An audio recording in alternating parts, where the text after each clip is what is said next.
Our sun remains a bit on the quiet side with a glancing solar storm blow and some fast solar wind. Those stories and more in the news this week.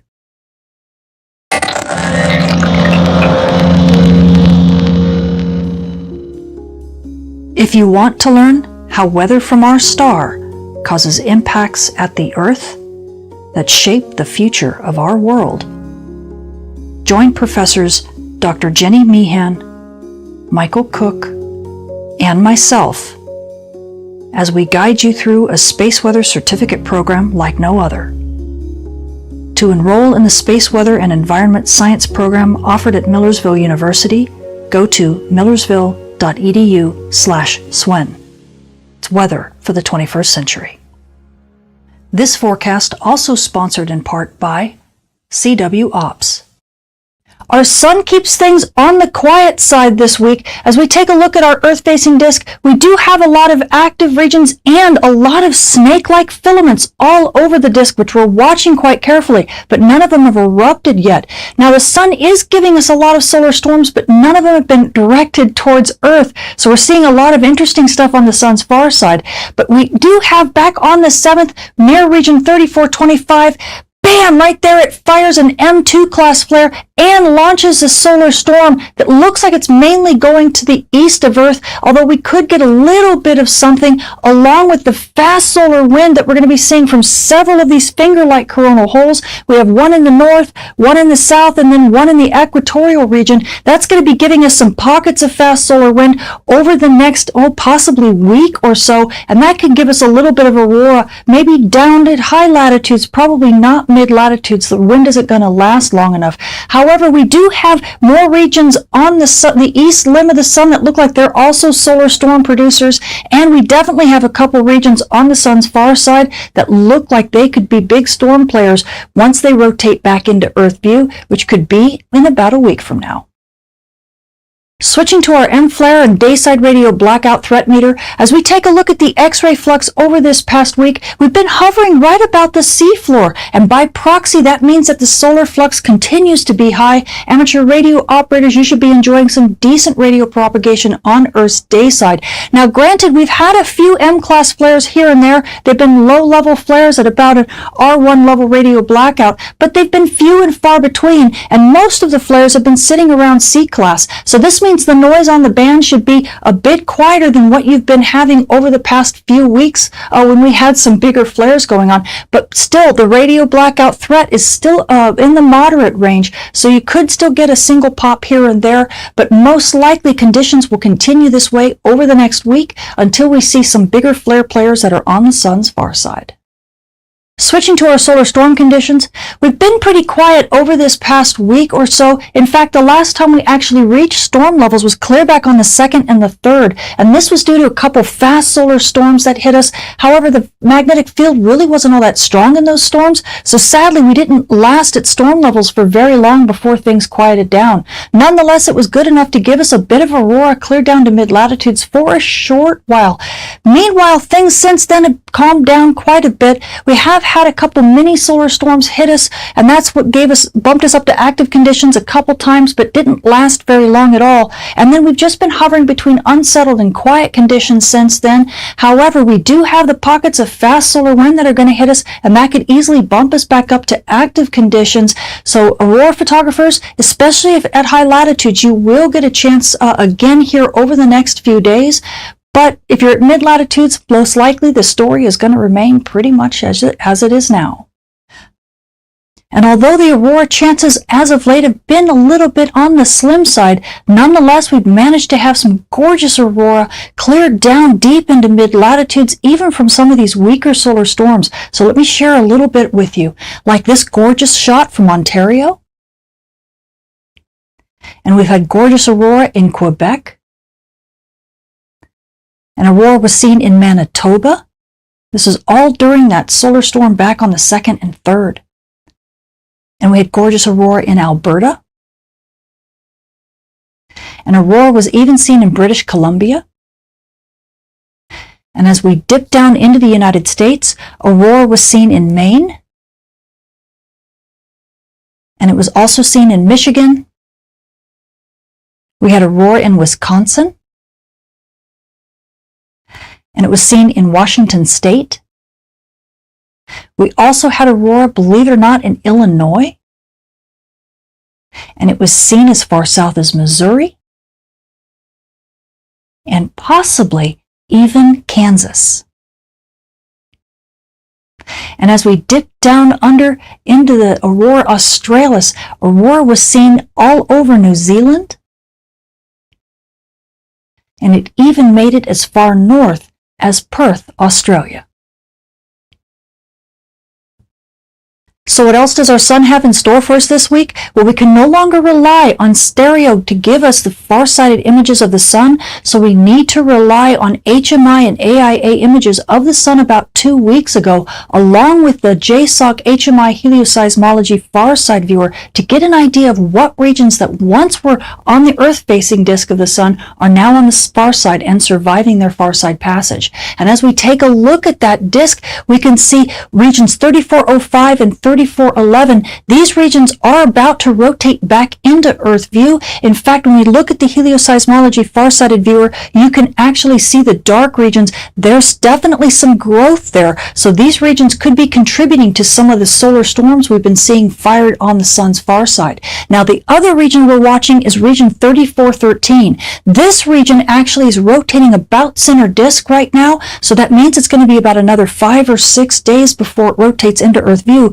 But from the far side helioseismology viewer, you can see that region is definitely growing as well on the sun's far side. So this could also be one of the big contenders that we got to watch for. So in about a couple days, we've got one set that's moving into view, and then we've got about a week to wait for region 3413, but it looks like we could have some more fireworks in store.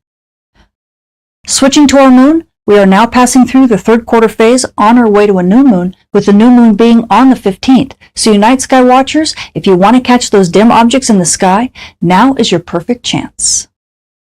Switching to our solar storm conditions and aurora possibilities over the coming week, we are anticipating some fast solar wind from that set of coronal holes that are going to be rotating in through the Earth strike zone here over the next couple days. Plus, we do have a little bit of enhancement from that solar storm that's going to the east of Earth, but could give us like a glancing blow. So that could actually happen ahead of that fast solar wind. So at high latitudes, we could be getting a little bit of a show here.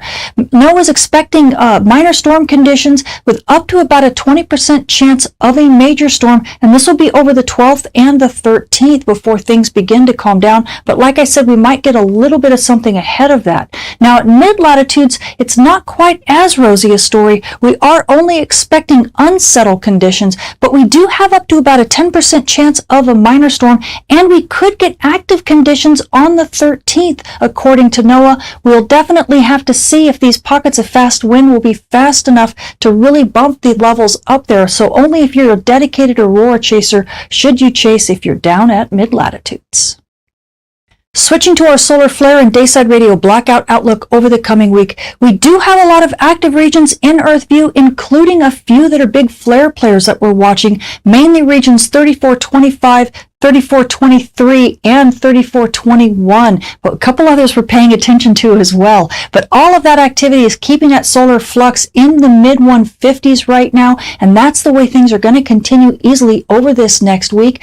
NOAA's giving us about a 40% chance of M-class flares at the R1 to R2 level radio blackout, and about a 5% chance of X-class flares at an R3 level radio blackout. So this means we have moderate noise on the bands right now, and that's going to be for the dayside radio bands. Nightside, it gets to be nice and quiet. You don't have to worry about these radio blackouts. But this condition is easily going to last until region 3423 rotates to the sun's far side, which will be in about a week.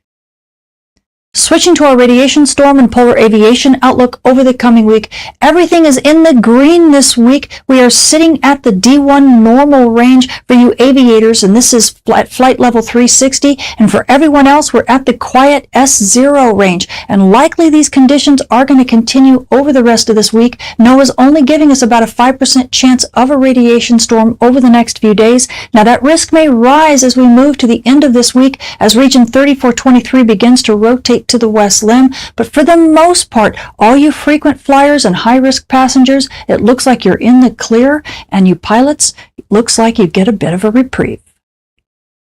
So the space weather this week is remaining a bit on the calm side. We do have some coronal holes that are rotating in through the Earth strike zone and sending us some fast solar wind. So aurora photographers, if you're at high latitudes, you definitely could get a show, especially around the 12th and the 13th. But if you're a aurora photographer at mid latitudes, well, the shows may be a bit more sporadic. So only if you're dedicated should you chase. Now, amateur radio operators, well, you guys are going to be enjoying the nice radio propagation because on the day side, because the solar flux remains high, but we're not having to deal with too many big solar flares and radio blackouts. And this condition is easily going to continue over this next week, so enjoy. And now GPS users, well, you know what? We're not getting any big solar storms on the night side with a ton of aurora, and we're not getting some big radio blackouts on the day side. So GPS reception, as long as you stay away from the dawn dust terminators and away from any aurora at high latitudes, your GPS reception should be pretty nice. I'm Tamitha Skov, the Space Weather Woman. Thank you for watching.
Good evening and welcome to our second Astro Talk for August, the bonus Astro Talk.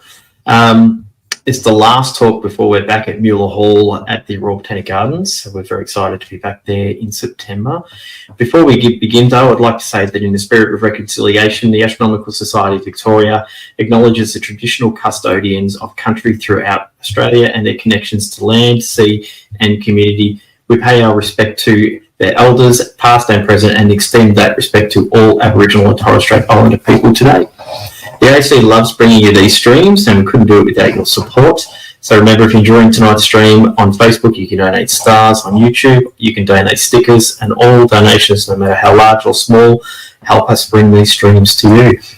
I'd also like to let you know that for our non-members and our members, we have a few events coming up. On the 22nd of September, we have a public viewing night at Caulfield Racecourse Reserve. Those who had their tickets from the previous event that was unfortunately cancelled due to poor weather, your tickets have rolled over if you requested them to roll over. We also have Sea Lake Astrofest coming up on November on the Melbourne Cup weekend.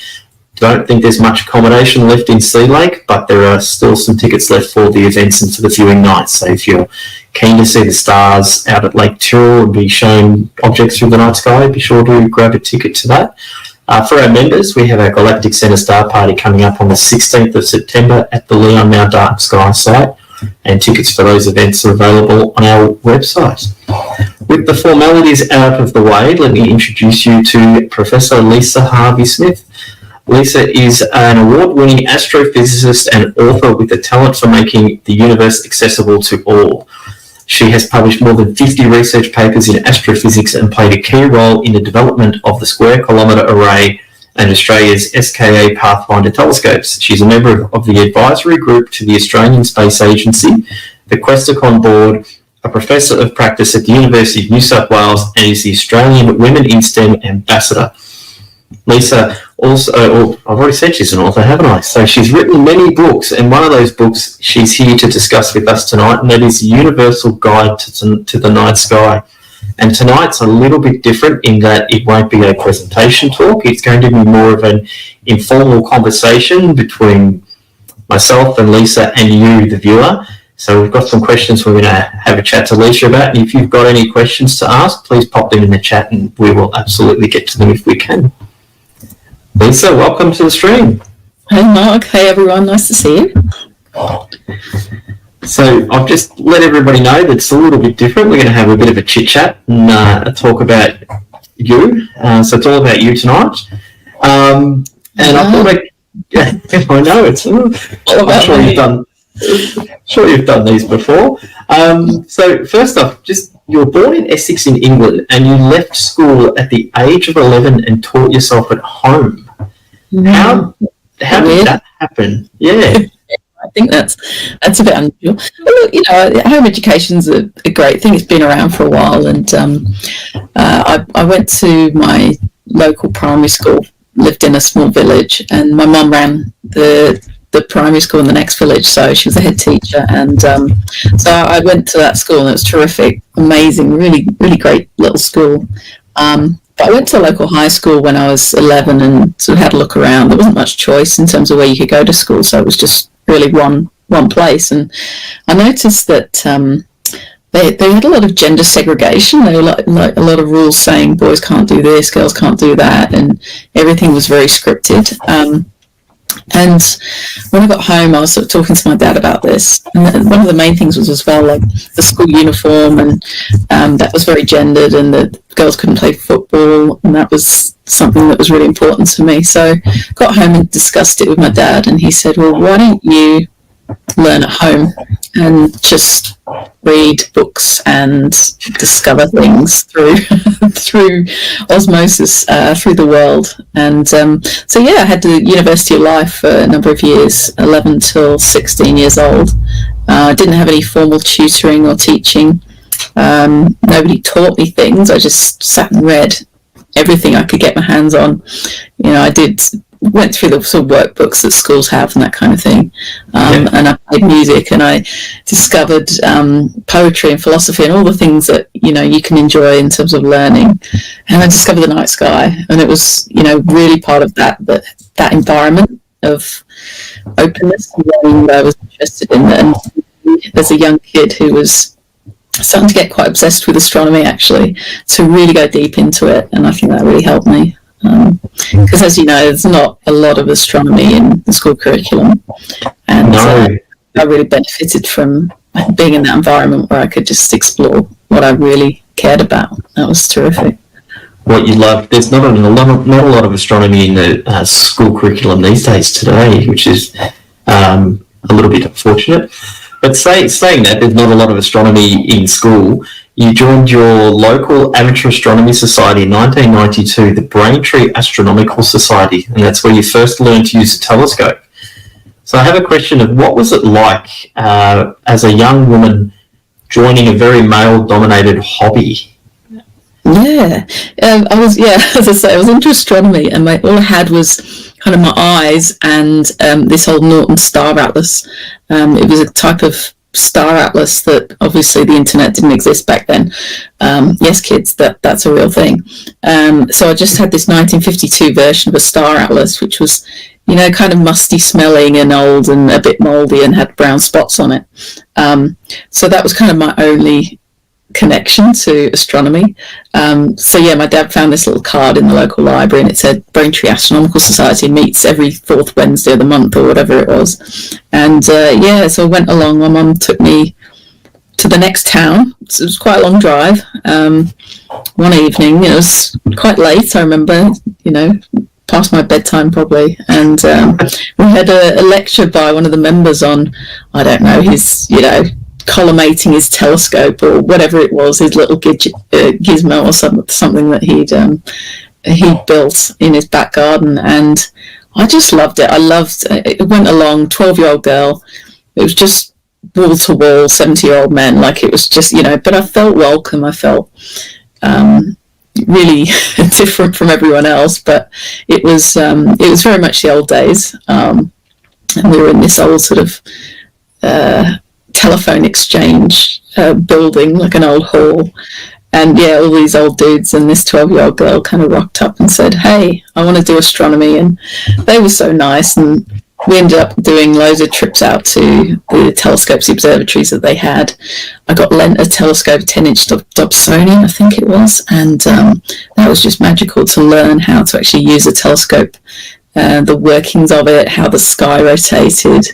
And I used to look at stuff like Jupiter's moons and the Orion Nebula. I used to sketch the trapezium cluster inside the Orion Nebula, these 4 stars, and inside the star-forming region there. It's just things that you remember for a very long time. I remember seeing Saturn's rings for the first time, and just being completely overawed by the whole thing.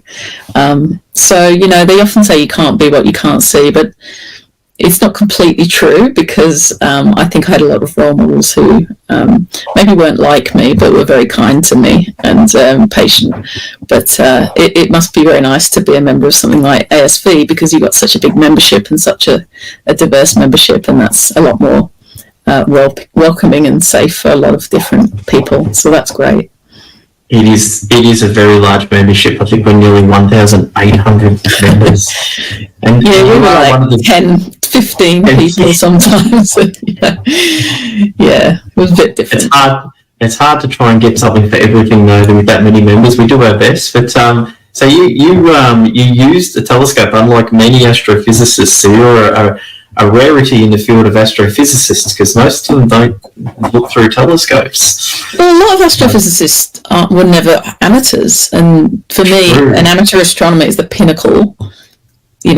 Professionals are just pretending, because we just do mathematics and computer programming, and you kind of point some telescope on a mountain or a giant dish somewhere at the sky, and then the computer does the rest. But I feel like amateur astronomers really understand it. It's like a classic car enthusiast, as opposed to just someone who drives a taxi for a living. Like, it's the passion, it's the deep knowledge that I think is really special. And I feel really blessed to have been in both camps, actually, and really get that love of astronomy from my amateur days. I like that you sketched things as well. We have a few members that do the same thing, where they'll literally, that's all they do, is they get their dots phone in and they just look at objects, and they've got books full of just sketchings of what they're seeing visually. Yeah, making little notes.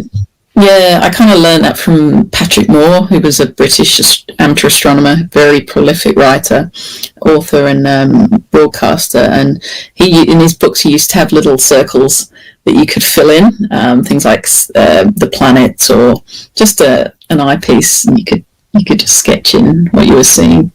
I did start astrophotography after that a little bit, and I really enjoyed that too. But I just loved having a pencil and just sketching the nebulosity of a cloud in space. It was just so magical, because maybe 2 years before that I didn't even know clouds in space existed, and there I was peering at this gigantic region of complex molecular gas that's forming new stars, and that's so cool.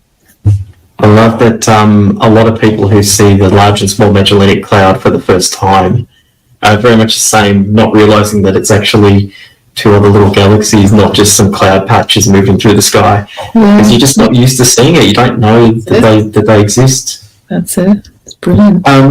Now, I have a question on here. So it's, what did Professor Lisa Harvey-Smith study? And that was actually my next question was, how did you handle the transition from self-teaching in your younger years to studying at university, where you got your master's in physics with honours in astronomy and astrophysics, and a PhD in radio astronomy? Yeah, it was from that passion, I guess, going to the local astronomical society, not just a few times, but going regularly every single month for years and years, and getting really into astronomy. It was when I was still learning at home, actually, which I did till I was 16 years old. I really realised I wanted to be an astronomer. By then, there'd been professionals who'd I've got a bit of music there, I like it. I'd seen some professionals and speaking at the society, and managed to ask them some questions about what do I have to study to actually be an astronomer. And the list was obvious: maths, physics, chemistry, that kind of thing. Astronomy as a degree had some of the precursors, which were in the UK doing GCSEs, the exams you do when you're 16, and then A-levels, which are the exams you do when you're 18. So went through those stages, and actually I found transitioning between learning at home and studying at college and then uni quite smooth, because I'd already been used to self-directed study, and I found that my peers who'd been to school maybe had been a little bit more structured, and that some of them did struggle with self-directed study, whereas I'd been doing it for the past few years. So I was kind of used to that, and managing my own time and my own study load. So that was fine. I found it a good transition. So from there, you spent time in Europe working before you headed over to the land down under to take on a role as a project scientist for the Australian Square Kilometre Array. What was that like, changing lifestyles, I guess, and then working on such a large project? Yeah, it was amazing. I went from studying PhD at uni in Manchester to actually handed my PhD in on the Friday and started work in Holland on the Monday. Went to my first job there, and then came over 2 years later to Australia. And I'd never been to Sydney, and I actually accepted a job there. And it turns out it's pretty nice, so that went well. And I got the job at CSIRO a couple of years later on the Australian SKA Square Kilometre Array, and then the Pathfinder I worked on later. So it was this huge giant project, $3 billion project, the SKA, this enormous global audacious idea really to build the world's biggest and most powerful radio telescope. And not just a single telescope, but literally tens, hundreds of thousands of individual radio antennas, receivers, spread across Western Australia and South Africa, to really delve into the real mysteries of the evolution of our universe, so the cosmic history books of the last 13.5 billion years. And just working on something of such significance, it was really monumental. The teams were big.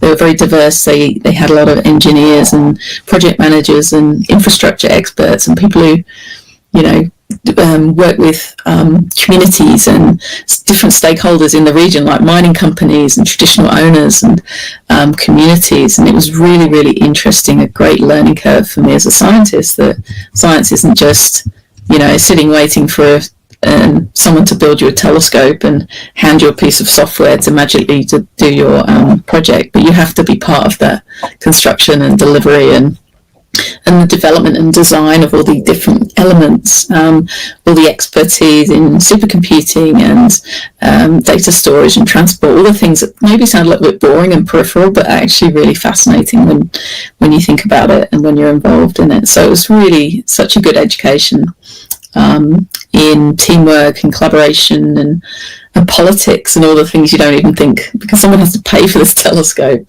and the money's coming from governments around the world. So it was a real education, a real eye-opener for me. Lots of deliverables. Terrific, yeah. Deliverables, project management jargon. Yep. Good times.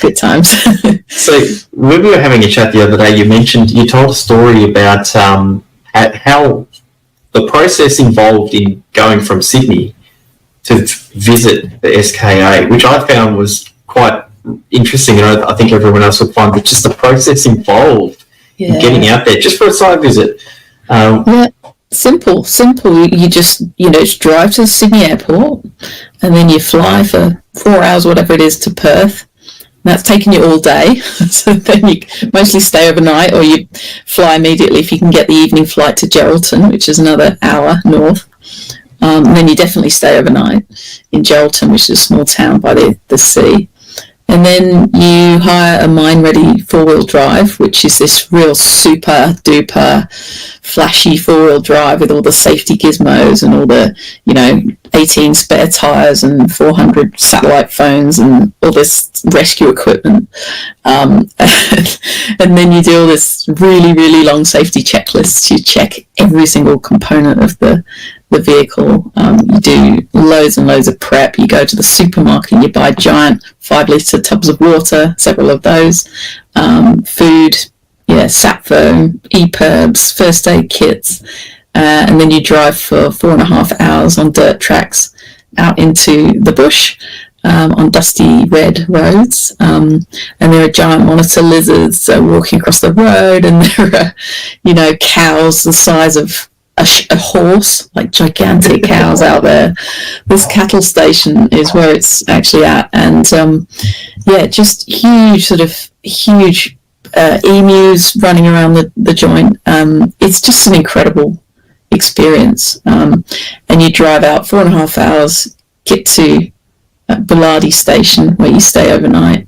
Next morning again 45-minute drive, and finally you get to a locked gate. And you can just see in the distance, when they were built, the 12 little dishes, actually quite big dishes, they're as big as a 2-story house, but 12 dishes, antennas in the desert of the Australian SK Pathfinder telescope. And that's the only kind of the hint that this huge scientific infrastructure is there, which you can barely see from the road, is a huge giant sign that says radio quiet zone, please turn off your CB radios and mobile phones. So it's a radio quiet site. It's very, very remote, and it takes a long time to get there and a lot of effort, but it's definitely worth it. Sounds like a trip for a lot of people. We do have a question from Crystal Webster. 8-year-old Ethan would love to ask, what are the coolest stars in the Milky Way? Oh, wow. You could mean cool as in not hot, but I don't know if you do. I think it means cool as in like just the best. Cool. But best. Why not both? Why not the coolest? All right, I'll answer both. Coolest? So I would say the coolest are the hottest. So I don't know, actually. Do you know what? I think the coolest are the coolest. Here we go. I think one of the coolest stars in both senses of the word is a very old red giant star. So something like Betelgeuse, one of the stars that's getting to the end of its life, and it's run out of the fuel that it uses to burn. It's almost running out of hydrogen in its core, which it turns into helium and shines. That's how it makes its light and heat and energy, and that's how it stays a star. So when it's almost run out of that stuff, it starts burning different stuff, and it actually contracts and contracts, and the center gets hotter, and then it expands again. It kind of goes, ooh, because gravity pulls it together. The outer parts expand, and you get this huge sort of red giant star. And the outer areas are quite sort of expanded, so that they've cooled down. It goes very sort of reddy orangey colour, and it'll only be sort of 3,000 degrees or something like that, as opposed to about 6,000 degrees for our star. So, it's cool, and it's also cool because it starts huffing and puffing towards the end of its life, getting bigger and smaller, and you start getting variability in the star's brightness, and you start getting some weird behaviour. So I think those scientists get excited that it's going to explode. Well, it's not exploded yet. Not yet. But when it does, you might want to go and put some alfoil around your head or something, because it's not going to be good news for us. It's not going to be fun for astronomers at all, is it? No, I don't think so. No. So I think cool stars are pretty cool, because they can do some funky stuff, and if they're smaller stars, they can turn into planetary nebula as well, which is what our sun might do at the end of its life, but we're not quite sure. And that's where all the gas in the outer part of the star expands into space and starts getting shone on by the starlight, and turns all beautiful colours. So all of those things. Nebula and Helix Nebula and just so many. Ring Nebula, Dumbbell Nebula, Ring Nebula, lots of planetary nebulas in the sky to look at. Right now, in the southern hemisphere at the moment, there is a lot of planetary nebulas up at the moment. Meredith has just noted that it feels like we need one of those four drives to get anywhere dark enough to get Saturn's opposition shots this week, or anywhere without clouds as well would be good. That's for sure. It's not been good weather in Australia at the moment. Now, just moving on from your coming in to do your work with SCAR, you're also now the Australian Government's Women in STEM Ambassador and Professor of Practice at the University of New South Wales, and you work to drive gender equity in science, technology, engineering and mathematics education careers on a national scale. How did you get involved in Australian Women in STEM? And I know I asked you this question the other day, what's the field of STEM beginning to look like for women in STEM? But I still think it's a very important question to ask.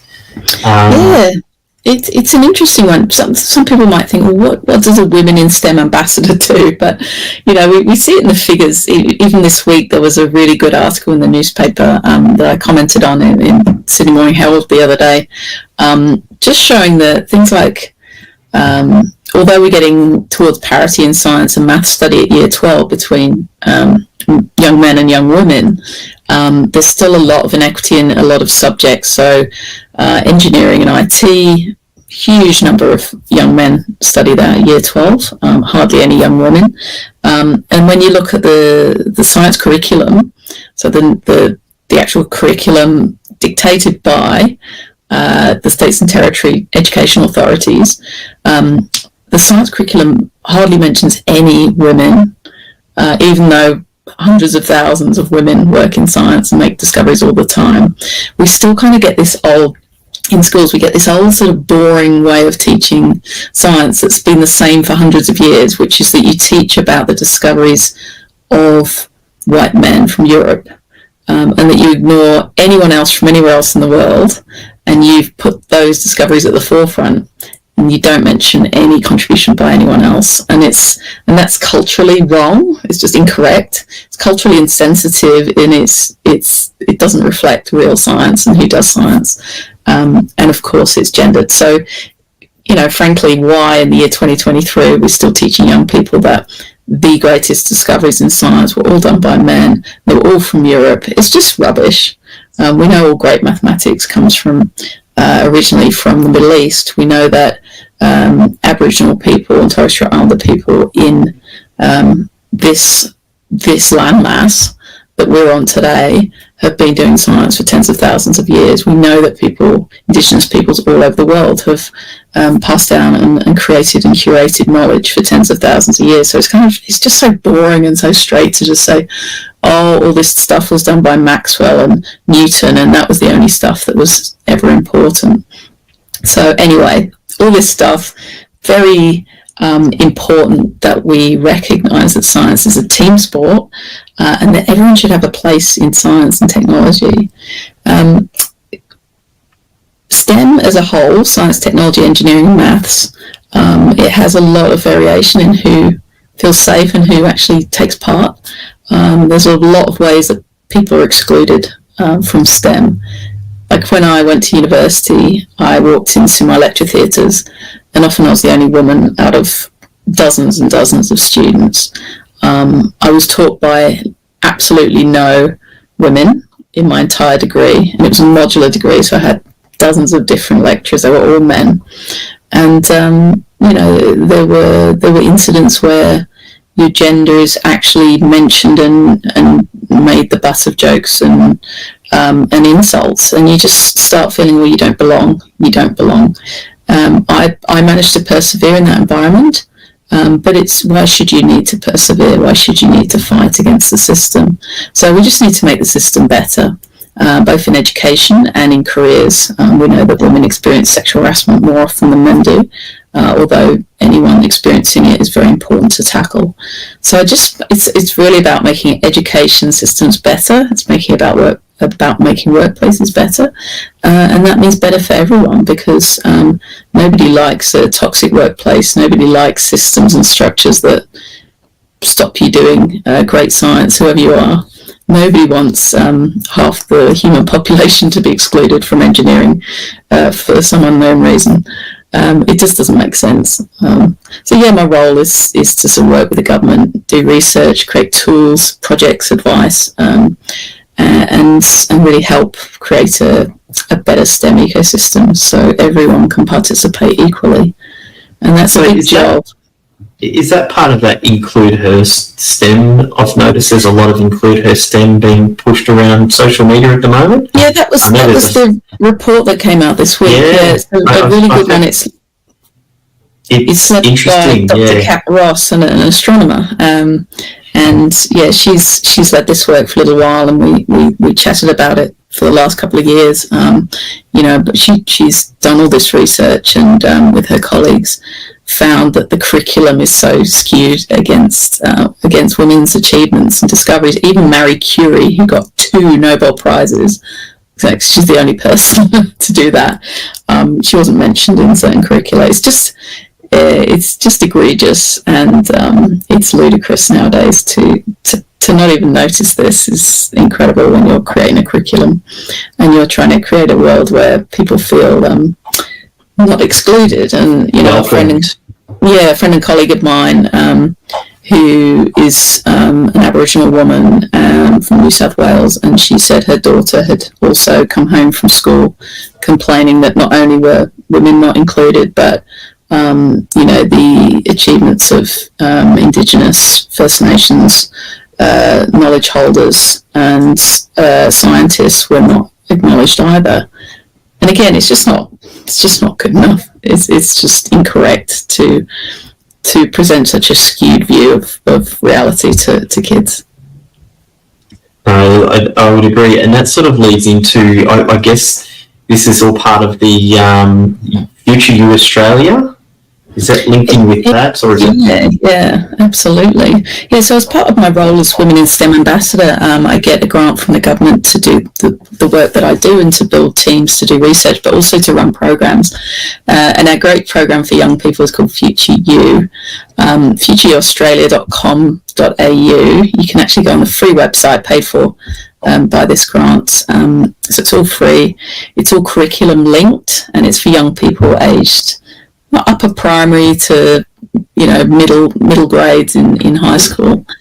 So you can go to that website, futureyouaustralia.com.au, and you can see amazing stories of real people working in STEM, and it shows a diverse range of people and pathways, and shows young people how they can use science and technology, engineering and maths, knowledge and skills to do different career paths. It shows you that you don't have to be this genius, you don't have to work in a lab coat, you don't have to go through university, all those stereotypes that we have about science. You can go through vocational pathways, you can go to TAFE, you can go to colleges, you can do micro-credentials, you can do career changes in the middle of your life, but you can get into STEM wherever you are. But STEM's really important, but it's not just a fad, it's all the studies show, all the economics research shows that STEM is becoming really, really important for everyone in pretty much every job. It's growing 1.5 to 2 times faster than any other types of careers. So it's really important that we learn these skills and give our young people the opportunity to see role models who look like them and who have lives like their lives, so we can show everyone that STEM's for everyone. So yeah, jump on that side. It's really great. I've been having a look through it. There's a lot of stuff in there for teaching as well. So a lot of guides, stories. There's a lot of resources in here. A lot of good information. Just all very, very exciting. I've passed it on to a few people already. As I mentioned, I should also pass it on to my daughter as well, because I know she'd find it all very interesting. I've got the website scrolling across the bottom. Before I move on to the next question, which is about the book, we have a question for a beginner. How would you explain dimensions of space? Well, you're talking about 22-dimensional space, the theoretical curvature of space into tiny dimensions, or, I mean, we know all about 3 dimensions maybe you're sitting on a sofa, or maybe you're sitting at a desk or in your bedroom, whatever.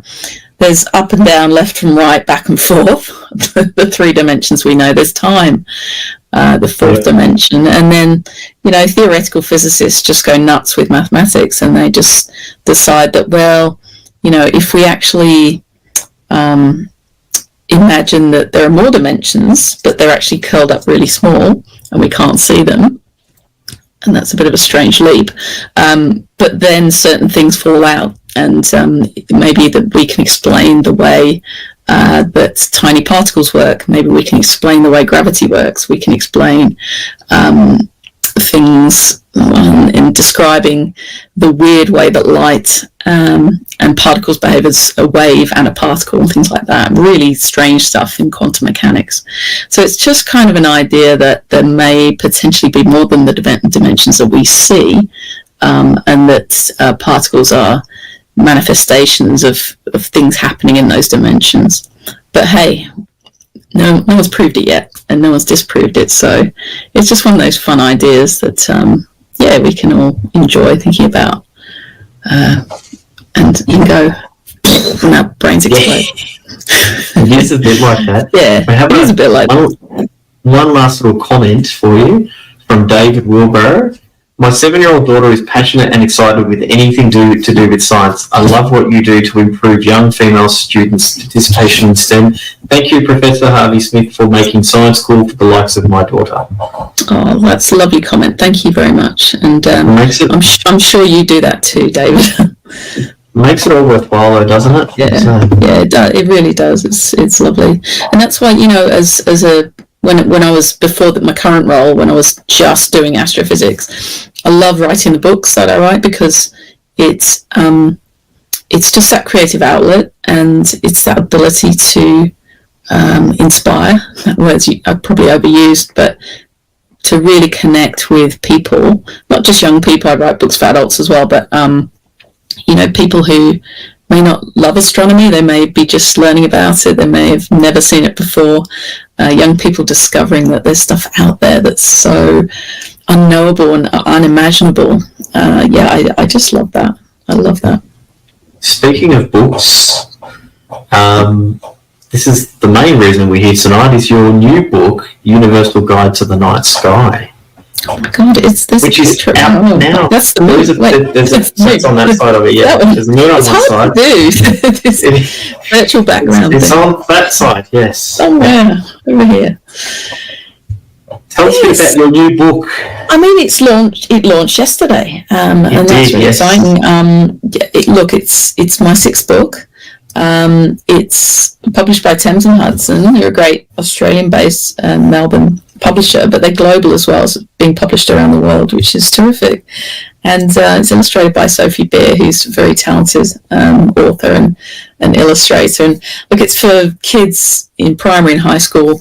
It's actually great for adults as well. A lot of adults say, I actually read your kids' books to my kids, and then I read it myself when they've gone to sleep. And I learned so much about it. So, I really think it's actually good for anyone.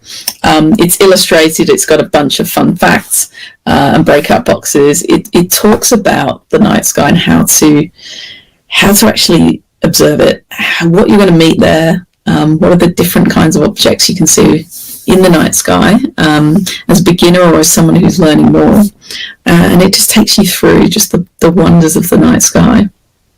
But it's called the Universal Guide because it's really important to me as someone who came from the Northern Hemisphere and learnt the stars there, and then came down to Australia and noticed things like the moon's upside down, and the stars are different. Whoa! That there's a book for everyone, because I notice I go in a lot of bookshops here in Australia, and there'll be books that just talk about the Northern Hemisphere sky, and I just think that's such a con. They shouldn't be in the bookshops here unless they've got a bit of a disclaimer, because people are buying these for their kids and they're showing them all the northern constellations and then they can't see them. It's This is deliberately designed for anyone in the world. It's all about the entire night sky. It's got the constellations on the front, just little Cassiopeia, northern one, and the Southern Cross, the southern one, just to show that it's really talking about everyone's night sky, the night sky we all share. So what's in it? Like, what's in the book? It's a talk about modern forms of astronomy as well as traditional forms, or? Yeah, we've got sort of where the Earth is in space, and talking about stargazing, and of course, how to do it, what you can see. But it also talks about the tools. So a lot of books just show you here's Jupiter, here's Mars, etc. But I've got stuff about the apps that you can download on your phone, and you can point your smartphone anywhere in the sky, and you can actually see exactly which stars are in front of you and which galaxies and which planets. So those apps, we talk about things like Stellarium, which is a free website that anyone can use, and they've got apps as well that you can download, and they're really great for stargazing. They can tell you what's coming up, what events are happening, things like meteor showers, where you see loads of shooting stars all on the same night, the International Space Station flying over. So we really talk about a lot of technology in the book, and the things you can use on your phone, on your computer, and how you can take photographs with your phone camera as well. And I know you're a big fan of that, Mark. I am a very big fan of that. I do a lot of astrophotography, as I call it. I like it. I've never heard that one. Astrophotography, yep. I'm enjoying mic dropping the astrophotographers with my deep sky images. I bet. How do you do that? I have a pretty fancy telescope that I've got secondhand, and I have a phone holder, a very sturdy phone holder. I've tried all the plastic ones, they're no good. The metal ones are better. And I literally hook my phone up to the eyepiece. I have straight down the barrel. Straight down the barrel. I have an app that I use called Deep Sky Camera that does all my photos in RAW, and I can do it like a digital SLR or an Astro camera. Awesome. I want 500 shots at 55 seconds, and it'll just take those shots. I don't have to touch it. But then I process it the same way through stacking programs and Photoshop at the end. It's good fun, and I do it because I like to show people that you don't need to spend tens of thousands of dollars on equipment. If you've got a telescope that you can track with and a $50 phone holder, you can do what I do. And it's great. Camera app, best app, agreed. It is a wonderful app. We do have a question for the best app for the night sky. What is the best app for the night sky? It's very controversial because there's loads of great ones. My current one that I like is Sky Guide. But there really are. I don't get paid by these companies, by the way. I just like that one. And look, I do use nightcap camera. So I find that if you're not using a telescope, you don't need the high resolution stuff. You don't need to download it in raw format. That's a really good one. But you can go to websites like Spot the Station and find the International Space Station where that's going to be. You can find it on your apps, Sky Guide, Star Walk. There's absolutely loads of them. Yes, Sky Safari, Stellarium. Yeah, they're all great. Stellarium, fantastic. Sometimes they're a little bit better when you pay the $5 or $4 or whatever it happens to be, as opposed to getting the free version if you can afford that. So that's a good tip as well. Yep. And we have a question from 10-year-old Maddie. Would like to know if you could name a newly discovered comet, anything at all, what would you choose? And there was a comet named recently, a new one discovered. I think within the last few weeks there was a new one. I think the guy named it after himself. So. Oh yeah, well that's a bit boring, isn't it? I call it Sam Kerr. What do you reckon? I like the idea of Sam Kerr. Yeah, Comet Sam Kerr. Let's do that. Because she just fires rockets in, so it's like a. There you go. It's like very comet-like. There you go. I like that. There you go, Maddie. We should call it Sam Kerr.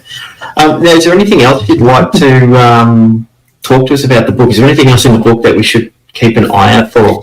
You know what? There's one thing, and not everyone can look at the night sky. Some people have blindness or low vision, and there are some great ways to sonify the night sky. In other words, make it into sound. And I've got some examples of that in the book as well. So if you can't see the night sky, you can listen to it, and you may just enjoy listening to it anyway, even if you can see it. So there's some really unusual stuff in there that you can delve into. You can explore high resolution maps of the moon and Mars. There's just a bunch of really cool stuff. So yeah, maybe unexpected things, how to look at the sun and sunspots, how to maybe Victorians you can look, and Tassies you can look at the Aurora Borealis, Australis. Going back to my childhood there, the Aurora Australis, the Southern Lights, and just really how to do all those things, how to keep up with Facebook groups about what's happening in terms of solar activity, all that modern stuff that you don't necessarily learn in your textbooks. There is a very cool website that monitors the sun. I can't think of the site off the top of my head, but it's got all of that. It could be, yeah. But it's got all that information on there about everything that's happening on the sun. There's some great sites, and coronal mass ejections flying off in every direction, and there's a lot of great people out there, and certainly Facebook groups are really good if you're looking out for the Aurora or something like that. Yes, Aurora hunters. Right. I'm sure you do loads of stuff about what's going on in the night sky as well. We have a page on our website that has, under the events, that has all of the major events that astronomy clubs around Australia are hosting. So doesn't matter if you don't live in Victoria, there's information on there about events happening all around the place. And yes, from an ASV point of view, there's a lot of people that will say, skies are clear, go and get your gear out, go and set up and do your imaging. All our little sections, all our little groups all look after each other, that's for sure, yeah. And we're trying to keep the public abreast of what's happening as well. Except for when it's cloudy like it is tonight. You can still get the full moon, or almost full moon pushing through. Blue moon, as they call it. I don't like that stuff. All that moon nonsense. I don't like that. the super moon. There's nothing super about it. Not that super. It's just the moon. Don't have the heart to tell the people sometimes that. I try not to be grumpy about it. You're talking about if you're vision impaired and you can listen to the sounds. Have you, or do you know of any sort of Braille-inspired star maps and things like that? I know the ASB was looking into it. And there was one woman in America who made a Braille, I think it was a Braille book about astronomy, and it may have star maps, but actually a real gap in the market there. So I think it's, if you are an expert in that, I think that would be a good opportunity for you to publish one, because I'm only aware of one book, and I think I've referenced it in my book, but it's certainly available online. But there's a bit of a lack of Braille astronomy books as far as I can see. But yeah, the sonification websites are great. You just go in your search engine, type in sonification night sky or sounds of the night sky, might get you there. And there's a bunch of different ones, and it basically goes through all the colours and textures of a map of an object in space, so maybe a gas cloud or a cluster of stars, and it makes it into sounds, and it's incredible. It's one of those sounds, where if you go into a shop that sells smelly candles and those sort of hippie shops, that kind of sounds, that's the kind of music you get in there. Lots of tinkling and that kind of thing. It's very nice. It's very interesting. They did that with Jupiter's rings, I think. They modified Jupiter's rings as well. We have another question for you. It's an important question. Best cosmic movie, Contact, Arrival. What's your favourite? Oh, I love Contact. Yeah, because I went to, when I was a postdoctoral researcher at the University of Sydney, I was doing some big surveys of the galaxy, and looking at all the gases in the galaxy. We went to Arecibo, the radio telescope, which was unfortunately destroyed a couple of years ago. So a pile of rubble. But at the time, it was the world's biggest telescope, 100 meters across. And went out in the jungle in Puerto Rico, spent 2 or 3 weeks there just observing with a telescope. Anyway, the film Contact with Jodie Foster, which is a terrific film, it's quite old now, but that was actually partly filmed at the Arecibo Observatory, and I was staying in one of the little wooden huts on the telescope site where the astronomers sleep at the time, watching the film, and one of the huts came up on the screen in the film, so that was really exciting. Of course, I love The Dish, the film about the Parkes Radio Telescope, and I've watched that many times with my colleagues at The Dish, and yes, they do have a real cricket stumps painted on the dish. If you've seen that film, that's another great Australian classic, I think. Yeah, very good movie, and they've got cricket stumps on our 8.5 metre dish as well, in honour of the dish, the main dish. Oh, that makes me. And they also have played cricket on it as well before they set it up. Yeah, 8.5 metre. 8.5 metre dish. I hope they weren't too heavy. No. It's a solid dish. It's a pretty good dish. Yeah, that's good. That's good. Well, I think I've run out of questions anyway, and I know that it looks like we've gone through all the questions from the public at the moment, so I'm going to thank you for joining us. It's been a wonderful little impromptu, well, not so much impromptu, but bonus Astro Talk for us to have you along. Now, your book is available. I had the banner up before. We'll pop it up again. It is available in all good and bad bookstores, but best to buy it from lisaharveysmith.com/bookshop. Is that right? It is, because, and it's not just because I will, send you the book, but I will personally sign it. I will write, it's a little box, you can write your message. If it's for you, dear Mark, keep looking up, enjoy the night sky. I'll write a little message and sign it for you. But if it's for children, I'll give them a little inspiring message about their future and hopefully give them something to keep for the rest of their lives. So it's a nice little touch, I think. Well, there you go. If you haven't got Lisa's new book yet, lisaharveysmith.com/bookshop, and then in the notes write, dear Mark, so that I get the message. If your name's Mark, If your name's Mark, even if it's not, just put dear Mark. I just write dear Mark in all of them. You'll get it right eventually. But yes, if you want a book, eventually it'll get to me. If you'd like Lisa's book, please go along to our website and grab yourself a copy. We do have some copies being sent to us to give away as prizes at the Sea Lake Astrofest in November. So if you're coming along to that, you might get an opportunity to get not a signed copy, you might get an opportunity to get a copy of that book at the Sea Lake Astrofest as one of the prizes for a couple of the events that we've got there. We might be giving some away at the public viewing nights. So I'd like to thank everyone for joining us for this evening's stream. I want to thank you again, Lisa, for being here with us. It's been wonderful sitting and having a chat to you. It's very different to how we do our Astro Talks, but I like this idea as well. So every now and then chuck in something like this, a little bit more laid back, a little bit more casual, and just having a chat. We hope everyone enjoyed the stream tonight, and we look forward to seeing you all in September. It'll be late in September due to some clashes that we've got in September, so I'm not entirely sure on the date of the next one, but I think it'll be either the second or third week of September. And if you want to go to one of our events, head onto the website. All the links are there. Click on one of the lovely pictures as it scrolls across the top for the event that you'd like to go to. And thank you for watching tonight's stream. And if you're not following us or Lisa on Facebook, click the like button on both pages. And we'll see you next stream. And again, thank you, Lisa. Cool. See you, Mark. Bye, everyone.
Good evening and welcome to the August Astro Talk.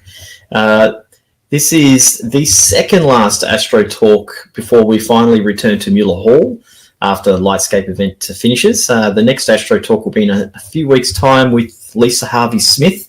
But tonight, however, we get to hear from Rami Mando and his talk on pulsars. But before we begin, I'd like to say, in the spirit of reconciliation, the Astronomical Society of Victoria acknowledges the traditional custodians of country throughout Australia and their connections to the land, sea and community. We pay our respect to their elders past and present and extend that respect to all Aboriginal and Torres Strait Islander people today. The ASV loves bringing you these streams, but we couldn't do it without your support. So remember, if you're enjoying tonight's stream on Facebook, you can donate stars, and on YouTube you can donate stickers. All donations, no matter how large or small, help us bring these streams to you. I'd also like to let you guys know about some upcoming events that we have. We have on the August the 19th, we have Wine Under the Stars up at Shiraz Republic Winery. On September 22nd, we have a public viewing night at Caulfield Racecourse. The people who had tickets for the last event we had that was cancelled due to weather, who rolled those tickets over, don't need to book tickets. You can just use those same tickets. We also have our Sea Lake Astro Fest coming up in November, which Rami will be part of as well. That's over the Melbourne Cup weekend. And for members, we have the Galactic Centre Star Party coming up on the 16th of September at the Liaomao Dark Sky site. Tickets for all the events are available on our website.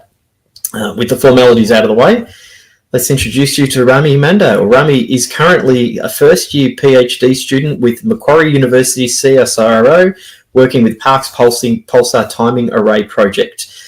He and the team study some of nature's most exotic objects, rapidly rotating neutron stars that emit beams of radio waves from their magnetic poles, known as pulsars, using Australia's loved iconic radio telescope, Murray-Yang, the Parkes Radio Telescope. In this talk, Rami will talk us through what pulsars are, how they form, and what scientists use them for, including touching on recent news of the detection of gravitational wave background. He'll also walk us through his current research on his favourite pulsar. My favourite pulsar is the Nissen pulsar, which did something very unexpected in 2021. Rami's shaking his head at that really bad joke. And on that note, welcome to the stream, Rami. Right, thank you so much for having me, Mark. Just to check, you can see my screens and you can hear me properly. Is that okay? We can indeed. So the floor is yours, Rami. I'll pop out and hide, and you take it away. Excellent. Thank you so much. And thank you to the ASV for this opportunity to also share some of the science that has me really excited as well. I'm not sure if you folks can see me in an inset or not, but I will be there towards the end if you can't see me at the moment. So I apologise if you haven't got a little picture of me on your screen there. To begin with, I too would like to acknowledge the Gadigal people as the traditional custodians of the lands from which I'm coming to you all from today. I'd like to pay my respects to elders both past and present of the Eora Nation, and extend that respect to Aboriginal and Torres Strait Island people that we also have with us today as well. So a little bit about me. As Mark said, I'm a first year PhD student with Macquarie University and with CSIRO's Space and Astronomy. I spend my time studying my favourite kind of astrophysical objects, and they're called pulsars, as we just heard. And you've all probably heard of that big radio telescope out in Parkes, right? It's called the Dish, and it's owned and operated by Australia's National Science Agency, CSIRO, and I'm very, very lucky to be one of the people that uses this instrument as part of my research. And I do that, as Mark said earlier on, as part of my work with the Parkes Pulsar Timing Array project. Now, a few years ago, I also started a space community website called spaceaustralia.com that I'll sort of mention a little bit down the track as well. Along with that, I know we've got a few astrophotographers with us tonight as well. So one of the things I've actually enjoyed doing over the last few years is astrophotography. And I shoot sort of nearby and distant objects with my 8-inch Schmidt-Cassegrain telescope. And I do that from my rooftop and my backyard. And here's a few samples of those photos that I've taken. In particular, I actually genuinely love actually capturing galaxies, as I find them extremely challenging. And here's a broad set of those galaxies that I've captured in the past. And the reason why I find them challenging is because I'm only 1 kilometre away. I'm in Balmain in Sydney. I'm 1 kilometre away from Sydney's CBD, and it's massive light pollution. So being able to see galaxies or capture galaxies at this level of detail from the middle of a city is pretty rewarding, in my opinion anyway. But let's switch away from the optical frequencies, and let's switch over to the radio frequencies, which is what tonight's talk is all about. So here's what's on the menu for tonight. So first of all, we'll talk about what pulsars are and how they form and how they emit. And then we're going to look at how they evolve over time and some of the applications that we use them for. And then delve into touching on a little bit about pulsar timing techniques, and lastly, taking a very quick look at some of the research that I'm conducting as well. In particular, for this pulsar that I have called the problem child pulsar, and you'll see why a little bit later on as well. So just some housekeeping rules. I always like to mention this when I'm actually doing a call from home. Well, I am from home today, calling from home today, sorry. I do have a little dog, and he's a great little dog, but he's a bit of a rascal at times, and so he can get a little bit shouty.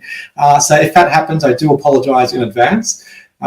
There's also going to be some really nice visuals and animations coming up. So I encourage you all to go to full screen mode if you can, to get the full effect. And just a heads up about some of those animations. There is a little bit of flashing in some of the animations. For example, the next slide has a little bit of flashing, but I'll try to give you a heads up before the flashing slides come in. So if you're susceptible to issues with flashing on screens, then just be aware that some of these animations do have that as well. Okay, so pulsars, what are they? What do they do? Why are they the best objects in the universe, according to my very, very unbiased opinion? Well, I guess our story of the pulsar story actually starts and begins at the end of a star's life. So let's jump back to that first to start our story about pulsars as well. So stars are basically giant energy production machines, and they convert potential and kinetic and gravitational energy into radiation via thermonuclear processes. Now, so most of our lives, stars are considered to be what's called on the main sequence. And that just means that they're burning hydrogen in their core and just living through the normal parts of their lives, I guess. Now, the fusion of that core hydrogen produces, energy and an outward radiation pressure that sort of pushes outwards, and it's balanced by the inward gravitational pressure as well of all the mass trying to push into the center. And that forms something called like hydrostatic equilibrium, and it forms those beautiful spherical shapes that we see stars in. Now, the reason why that equilibrium is sustained is because, for the main sequence part of a star's life, during it's the major part of its life, it's got that core fusion happening. So there's a regular amount of energy being pushed outwards to balance the inward push. But like us, stars age and they get a bit more older and grumpier and a bit more slower, and so the balance of outward pressure and inward gravitational starts to fall out of place. And what the outcome of that sort of aging process is, and the dying of a star, is all dependent on how much mass the star had to begin with. So in this lovely diagram that you can see on your screen, down the bottom we see some of the smaller stars, which are kind of orange and yellowy color, and they evolve over the long term. And when they end their lives, they just go kind of quietly into the night. But if we look at stars a little bit higher up in that diagram, so the more massive stars that start off more massive when they grow up, well, I guess when they go out with a bit of a song and a dance. And there's generally a few pathways that stars follow when they die. And so each of these pathways produces a different kind of object known as a remnant, which can be very exotic as well. Now, stars like our sun, for example, they're average and mid-range. And when their time comes, they'll sort of just expand and puff off their outer layers, leaving behind a beautiful planetary nebula, like we could see in this image here. Now, in the center of that nebula, I hope you can see my mouse moving, but in the center of that nebula is a star called a white dwarf. Now, white dwarfs are literally the hot cinder cores left behind after all that material has puffed away and the planetary nebula is left. So they're no longer producing energy through fusion processes in their core, but they're still very, very hot. I mean, after all, they are like the former cores and now exposed cores of former massive stars. And these objects are made up of much heavier elements that were actually fused during when the star was living in its main sequence phase. And so we observe a lot of helium white dwarfs, and that's because helium is the first product of hydrogen fusion. But there's also a whole bunch of other white dwarfs, such as a carbon-oxygen white dwarf, for example. And they're very common, and there's some even more massive ones that are called oxygen-neon-magnesium white dwarfs, but they're a bit more rarer. Now, in white dwarfs, the inward pressure of gravity is balanced by the outward pressure of the electrons being squeezed into their most tightest configuration that they can possess. So effectively, the electrons can get pushed together and they can't be pushed together any further, so they exert a force back, and that's basically called electron degeneracy pressure. And that allows for that hydrostatic equilibrium to form on this remnant object. And that stabilizes the white dwarf to about, something about the size of Earth, with about the same radius as Earth, which isn't very big when you think about it, because relative to other stars out there. But even electron degeneracy pressure has its limits. And it turns out that you can squeeze about 1.44 times the mass of the sun into an object about the size of Earth before other things and other interesting things start to happen, as we're about to see in the next slide. And just a heads up, the next slide will have a tiny bit of flashing as well. So remember how different mass stars have different outcomes when they age and die? Well, some stars are much bigger than the sun when they're born, and they die in a much bigger way as well. And it turns out that the mass range of the progenitor star is between 8 to 25 solar masses. Something remarkable actually happens. So instead of just puffing away their outer layers like that white dwarf situation we just saw earlier on, the star undergoes one of the most violent and one of the most destructive events known in the universe, and that's called a supernova.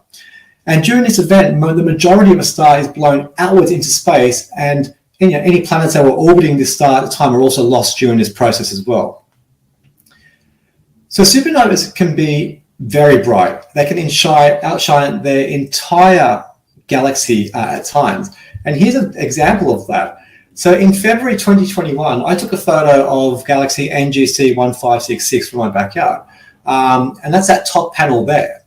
And then I took another photo of the same galaxy in December that year, so about 10 or so months later. And you can see in this photo where the arrow is indicated in the bottom panel, so the December photo, the that supernova event occurred, and look how bright it is. That's a single star system well, actually it was two stars that merged and actually created a supernova event, and it illuminated so much light that it actually outshines the entire galaxy. Like the galaxy's got hundreds of millions of stars in it, and that one star shines brighter than all of them individually. Now, that's not the only thing that happens when a supernova occurs. They also leave, these events leave behind a remnant object, and this is known as a neutron star, which is, I guess, extreme to say the least. They're made up of lots of material, and they're all jammed into a star about the size of a city. And here's a render of a scale size of a neutron star that's at 1.4 solar masses hovering over the city of Sydney, just to show you some scale reference there as well. Now, their mass range is about 1.4 times the mass of the sun, but they can also get as high as about just over 2 times the mass of the sun as well. Can you imagine like squeezing all this material into something smaller than the city of Sydney? And that's why neutron stars are extremely dense. In fact, they're so dense that if you took a teaspoon of neutron star material, it would weigh as much as all of humanity combined. So in other words, if we took all of humanity, all 8 billion of us, and we crushed us all down into something the size of a sugar cube, that would be about the density of a neutron star material, which makes them the densest object in the universe that we can measure. So why don't these things collapse on themselves, I guess? Well, neutron stars also have degeneracy pressure, but instead of using electrons, neutron stars are made of neutrons, and they're squeezed tightly together, and so the neutrons press outwards and produce neutron degeneracy pressure as well. And that halts any further contraction due to gravity as well. Now, just like a white dwarf, there's also an upper limit on how much you can actually pack into a neutron star as well. And it turns out that about 3 solar masses, so 3 times the mass of the sun, even neutron degeneracy pressure cannot win out against gravity. And there's a theoretical limit, and that's actually known as the Tolman-Oppenheimer-Volkoff limit. And that's the very same Oppenheimer that's in the movies at the moment, at the cinemas, the so-called father of the atom bomb.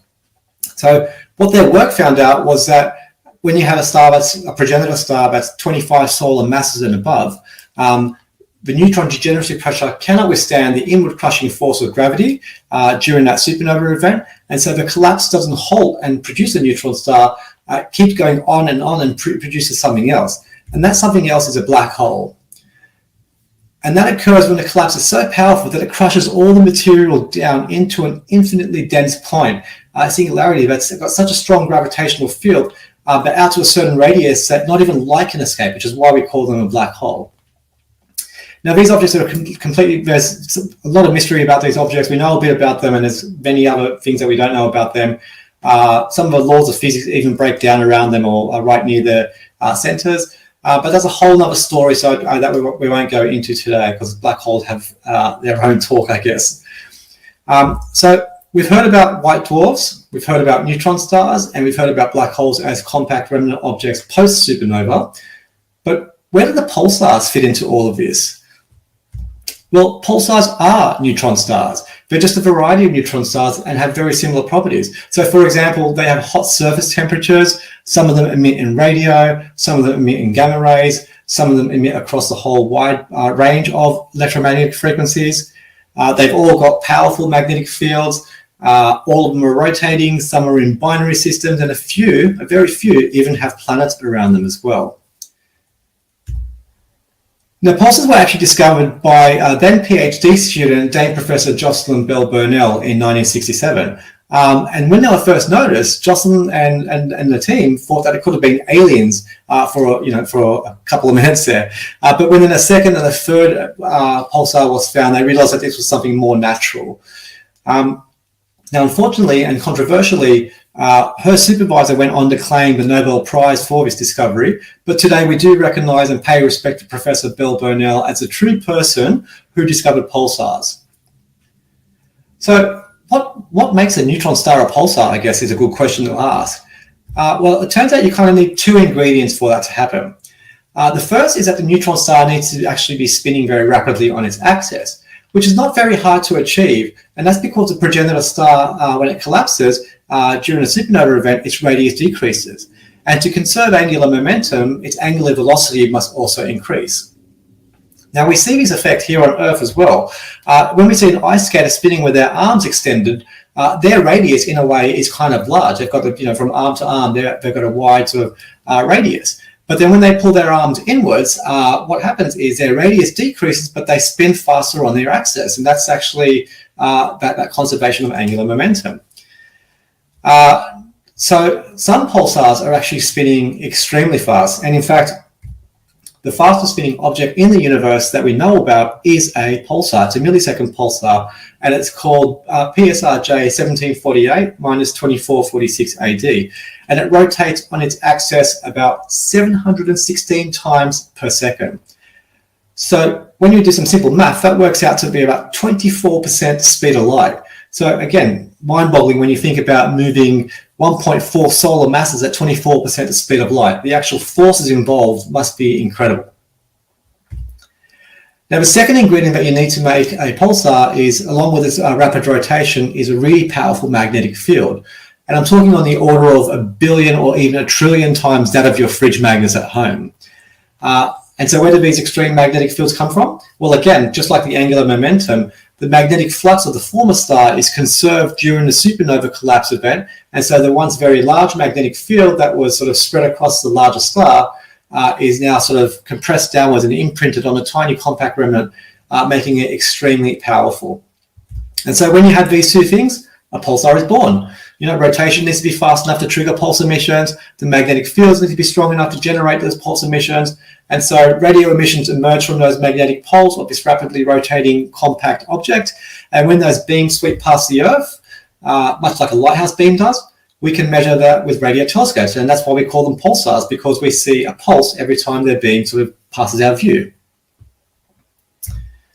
But even though they beam their radio waves directly at us, their signals are very, very faint, and they've got to compete with a whole lot of noise out there. So, for example, there's terrestrial noise, such as radio frequency interference, like Wi-Fi and Bluetooth and mobile phones and television signals. And there's also signals from space, like satellites, for example, beaming down on Earth, and even astrophysical objects like the sun. And to counter these interference, we need to build our telescopes far away from human populations, and we also employ mitigation and zapping sort of strategies to sort of clean our data as well. Now, since pulsars are broadcasting in radio waves, and radio waves are much longer wavelengths than the optical ones that our eyes detect, and since they're also very faint, we need to build very big telescopes to collect this data, like this absolute beauty on your screens right now. So this image is of CSIRO, this image is from CSIRO, and it's of the CSIRO Parkes Radio Telescope, which has a Wiradjuri name as Muyang, and that translates to Sky World, which I think is just a beautiful, beautiful name. It happens to also be my favorite telescope in the world, and it's been reshaping our understanding of the cosmos for about just over 60 years now as well. And yes, before anyone asks, we have most certainly played cricket in the dish. But if you look very carefully, we're pretending to. There's no actually ball that we use because effectively we didn't want to break the dish while we're pretending to play cricket. So where do we find our pulsars? Well, for the most part, we find them within our own galaxies and mostly within the galactic plane. So again, I hope you can see my mouse, but it's in this sort of central region over here that we find them in. And so far, we've found about 3,300 of them. And this is the plot that I used in my thesis last year for my master's, and it sort of shows the distribution of pulsars across galactic coordinates. And on the x-axis, we have the galactic longitude, and on the y-axis, we have the latitude. And from this projection, what we're seeing is the galaxy sort of edge on from our neck of the woods inside the galaxy. So we sort of live in the outer suburbs of the galaxy, and we're looking inwards towards the center of the galaxy, which is why you have that sort of disc-like structure in the center. Those X crosses there are the normal classical pulsars, and then we've got different kinds of pulsars on here as well, and some of their remnant products as well. Now, some pulsars do exist below the galactic plane and above the galactic plane. And that's because when the supernova event occurs, it sometimes can give the pulsar a little bit of a kick, and that sort of moves them over time away from the galactic plane, which is why they end up a little bit higher and lower and away from the galactic plane as well. And generally, we only see pulsars in our galaxies, except we have found a few in our neighboring satellite galaxies, the Magellanic Clouds. And that's what these red dots are here. So that's the pulsars in the large Magellanic Cloud, and there's a few more pulsars in the small Magellanic Cloud as well. But beyond the Magellanic Clouds, we don't really see pulsars in other galaxies beyond our local sort of region of space. And that's because we think that it's likely because the distances are way too big for the pulsars to be recognized against the background noise. And there's also a variety of pulsars. They don't just come in one flavor. So for example, we have the young classical pulsars, which are born in recent supernova events. And by recent, I mean like about 1,000 to 50,000 years old. Much like the Crab pulsar, which is the video I'm showing at the moment. And we know that this pulsar was precisely born in the year 1054. And the reason why we know that is because in that year, Chinese astronomers were the great astronomers, and they were keeping lots of documentation, and they saw a bright flash in the sky of a star. It's exploding. They didn't know what it was at the time, but they recorded it and documented it. And today, when we look in that region, we actually see the Crab Nebula, which is a remnant of the remnant of that supernova event. When we point out radio telescopes in that region as well, we also notice that there's a pulsar in there, and it spins about 33 times per second. Now, the Crab pulsar doesn't only emit in radio, it actually emits across a wide band of different frequencies, including optical and infrared and a whole range of them. And so when it actually does illuminate that surrounding region, which is what these videos are showing as well. Now, this video on the right here is slowed down by a value that I can't remember, apologies. But if you look very carefully, the lower of the two stars is that Crab pulsar, but it is actually rotating at 33 times per second. So your eye probably will find it a little bit harder to detect as well. And the Crab pulsar is actually considered a very young pulsar because it's only 1,000 or so years old. Now, there are these beasts out there called magnetars, and they're quite young as well. But what makes them different from other pulsars is that they have incredible magnetic fields. In fact, the most powerful magnetic fields that we know of in the universe, which is roughly about 100 trillion times that of your fridge magnet in some cases. And it's so powerful that if we actually took a magnetar and we place it between the Earth and the Moon, and all sorts of weird things start happening. So, for example, it would wipe out our credit cards, which is a nice way to get out of our credit card debts and get back at the banks. But there's also other things that might actually harm us along the way, like its massive gravity and its radiation as well. But if we can neglect the gravity and the radiation, if we put one about 1,000 kilometers away from Earth's surface, then some really horrible things start happening. And that is that the magnetic field of the magnetar is so powerful that it would actually disassociate the electrons from the atoms in your body, and matter would begin to sort of, become weird and sort of fall apart, I guess. And everything around us, from humans and from pets to rocks to buildings, it would all start to sort of, be affected very strongly by these powerful magnetic fields from 1,000 kilometers away. And it'd be like that time when Thanos snapped his fingers, I guess, and, half the universe just went up, in a puff. Another type of pulsars, and the one that I study, are called millisecond pulsars. And they spin hundreds of times per second, but they weren't always actually born that way.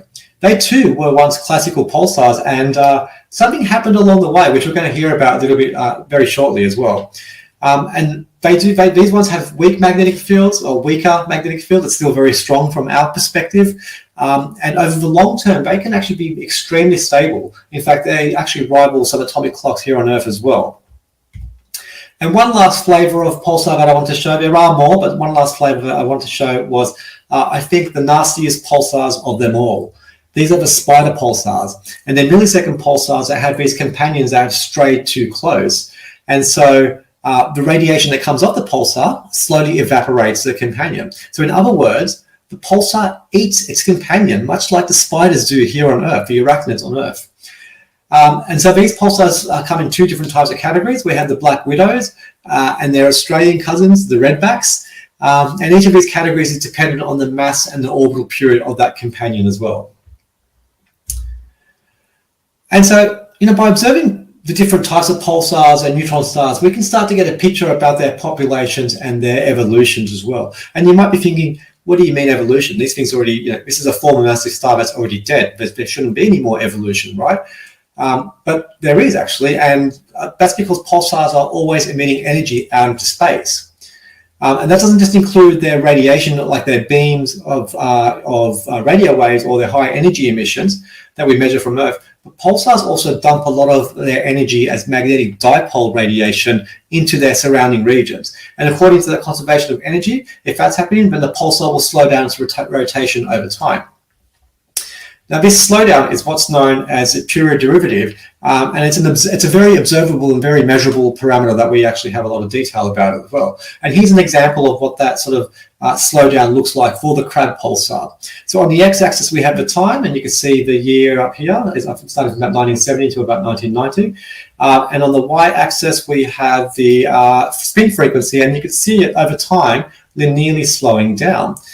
And so that gives us a tool to work with when we want to sort of plot the populations of pulsars. And when we actually look at their period of the pulsar, so their spin periods versus their slowdown rates, their period derivative, and we plot all the pulsars that we know about, we get something called a p-dot diagram, which is this diagram that we're looking at here.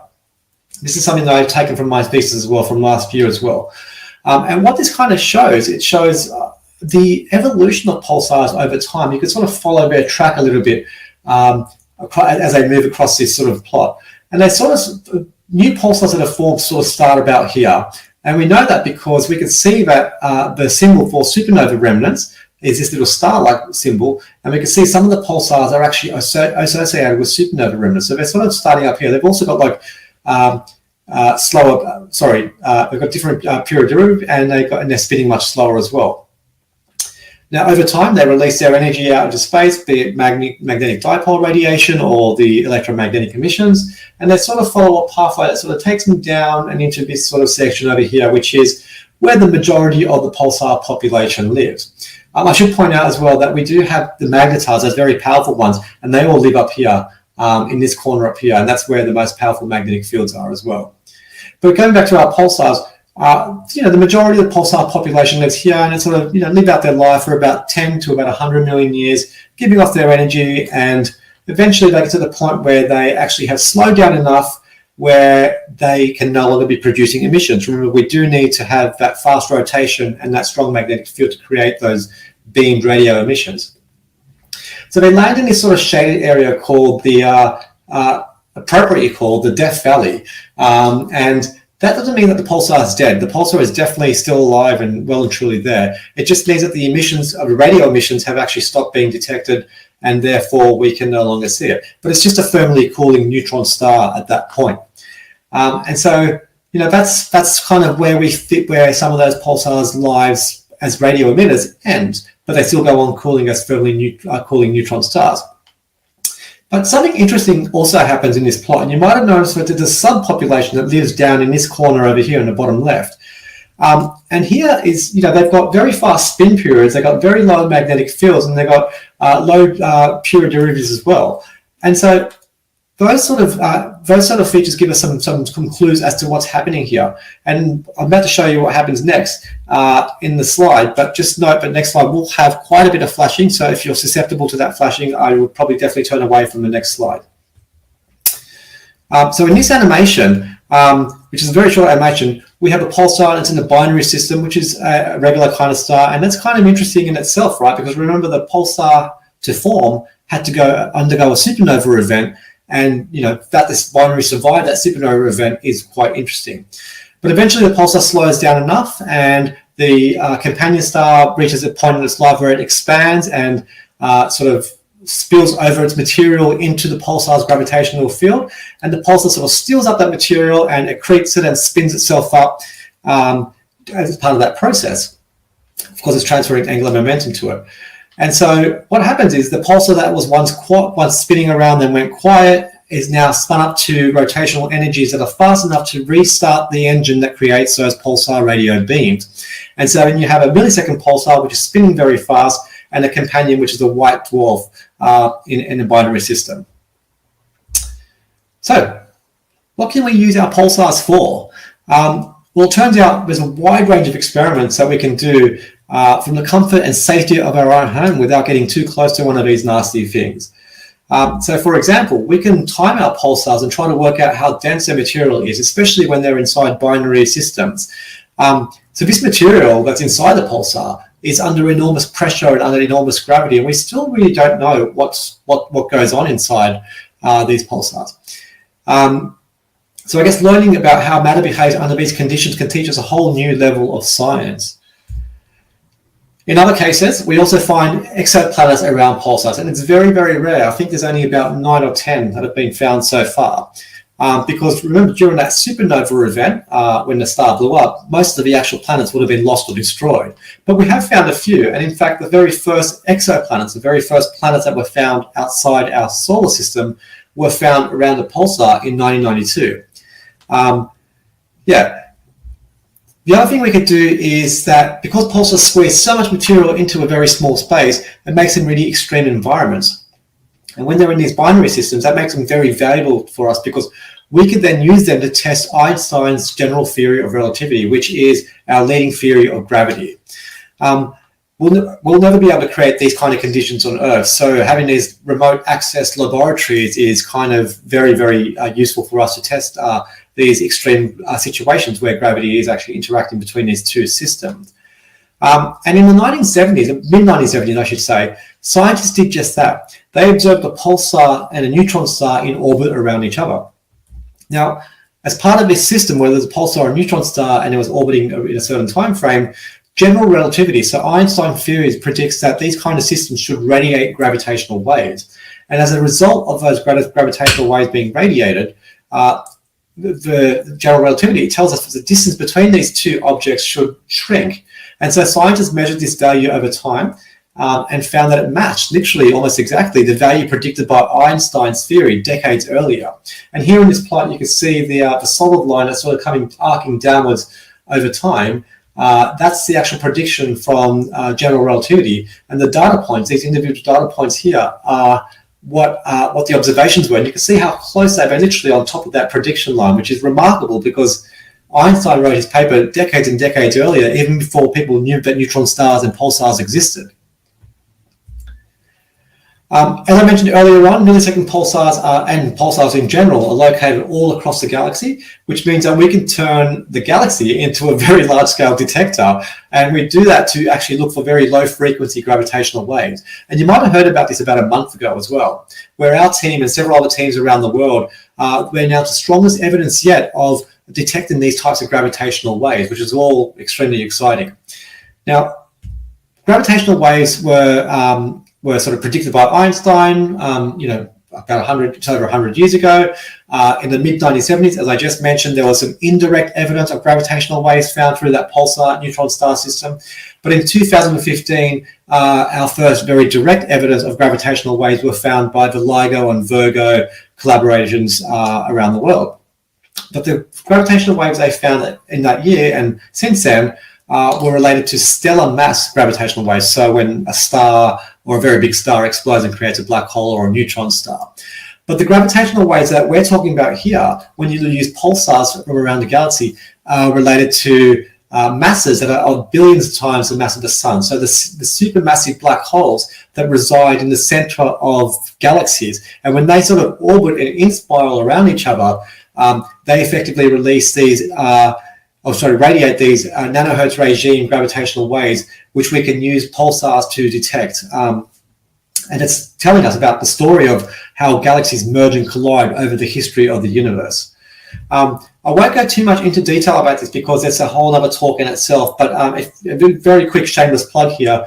If you're interested in finding out the story about pulsars and how we use them for gravitational waves, that link on your screen at the moment has a couple of stories in there, including what pulsars are and what the gravitational wave background is and how we use pulsar timing arrays and also our results from that recent announcement. So if you head over to spaceaustralia.com without the .au on the end, you can see those stories in there and feel free to have a read of them when you really like. Now, one last very super cool application that we can use pulsars in pulsar timing arrays for is that we can build a galactic scale GPS. So as a few of you might know, here on Earth, we use GPS all the time. So for example, your Google Maps in your phone or on your car, that's using GPS every second so that it triangulates your position on Earth. And it does that by using multiple different satellites, so 3 or 4 of them, to sort of work out where you are based on how long your signal takes to each of these different satellites and bouncing back and forth. Effectively, GPS satellites are really accurate clocks that are in orbit around Earth. But say we want to go to the moon, or say we want to go to Mars, well, there's no GPS system out there, right? So we're going to need a bigger GPS system. But luckily, nature provided one of the most wonderful cosmic clocks, and they're called pulsars, and they're located all across the galaxy. And since they are located across the galaxy, we can actually use them to triangulate a position anywhere in the solar system, and thereby we can actually create a galactic GPS, a galactic scale GPS system using pulsars, which I think is a really cool application. And I know there's been some work done on this with a space station. They've got a telescope on a space station, and it's actually been able to triangulate its position in space to an accuracy of about 7 kilometers using pulsars. Okay, so to conduct our pulsar science, we employ a technique called pulsar timing. And I'm about to cover some of the basics now. This topic is very, very broad. I'm not going to go into too much detail because it's very complicated and very broad. And things might get a little bit technical from here. So if you do have questions, please definitely write them down, and we can come back and talk about them in the end as well. So a key to a lot of this precision timing experiments in pulsar timing is the ongoing stability of pulsars. And I mentioned earlier on that young pulsars are sort of still sorting themselves out a little bit. They tend to glitch every now and then. So they're not very useful for our pulsar timing, high precision timing experiments. But older pulsars, like millisecond pulses, are very stable. And each pulse from the pulsar itself is unique from the last because there's a variety of reasons. So, for example, like there's some small intrinsic changes in the magnetosphere, for example. You might actually recall a famous album cover from Joy Division actually using that feature, which is a pulsar signal. But if we look to the right, the animation on the right, once you actually start averaging a few hundred or a few thousand of these pulsar signals together, you start to develop a very, very stable profile. It doesn't vary much over time. Which is great for millisecond pulsars because they're spinning at 100 times a second, so we can get those profiles nice and neatly as well. Now, millisecond pulsars are extremely stable over the long term. The clocks that we have here on Earth occasionally do fall out of sync. Even some of the atomic clocks are thought to fall out of sync and introduce errors. But the regular pulses from our millisecond pulsars are stable over the long term, and there's been some research into this as well. And that means that we can use them as clocks located in different parts of space, and we can really rely on them because of that predictable and that constant regular ticking as well. Now, I apologize. Some of these images are quite complicated. I'm not going to be able to go through the entire process of pulsar timing, but I want to highlight key to all of this is that stability of those pulsars signal arrival times. And because of that stability, it allows us to predict future pulse arrival times as well. And we do that using something called a timing model. And that timing model is basically a mathematical model of everything we know about the pulsars. And we take our observations and we use a very accurate clock at the observatory to measure the signal's pulse arrival time. We treat the data a little bit, so we de-disperse it, we fold it, and then we frame it as being at the center of our solar system, at the barycenter. And then we compare the pulse arrival time to our timing model and our pulse profiles. I'm just skipping over that because it's actually a little bit complicated, but effectively what that does is generate something called timing residuals, which I've plotted here. So timing residuals are the differences between the pulse arrival times and the predicted arrival times. And ideally, good timing residuals will cluster around 0, indicating that there's a close match between the predicted and the observed pulses. And here in this example for pulsar PSRJ 1545 minus 4550, we can see that its weighted RMS, so its scatter is about 1.15 microseconds, which is pretty great for a couple of years in there. Sorry, what I'm plotting here is on the x-axis for time and the timing residuals on the y-axis, and the different colors indicate the different frequencies of our instrument that we use at Muriang. Okay, so at this point, I'd like to introduce you to my favorite pulsar, PSRJ 1713 plus 0747, or J1713, the one that I often call the problem child because, and to be frank, it's a fantastic pulsar, but it loves to keep us on our toes. So this pulsar is actually in a binary system. It features the millisecond pulsar itself and a white dwarf companion, and they're both orbiting a common center of mass. And the white dwarf is about the size of Earth, but it's got a mass of about 0.27 to 0.28 solar masses, and the pulsar is about 1.3 to 1.4 solar masses as well. And from our perspective, it's kind of almost edge on. It's like inclined at about 71 degrees from our view. Now, some fun facts about this wonderful system is it's actually the pulsar is spinning on its axis 218 times per second, so roughly about 4% the speed of light. The distance between the pulsar and the white dwarf is about 20 lunar distances.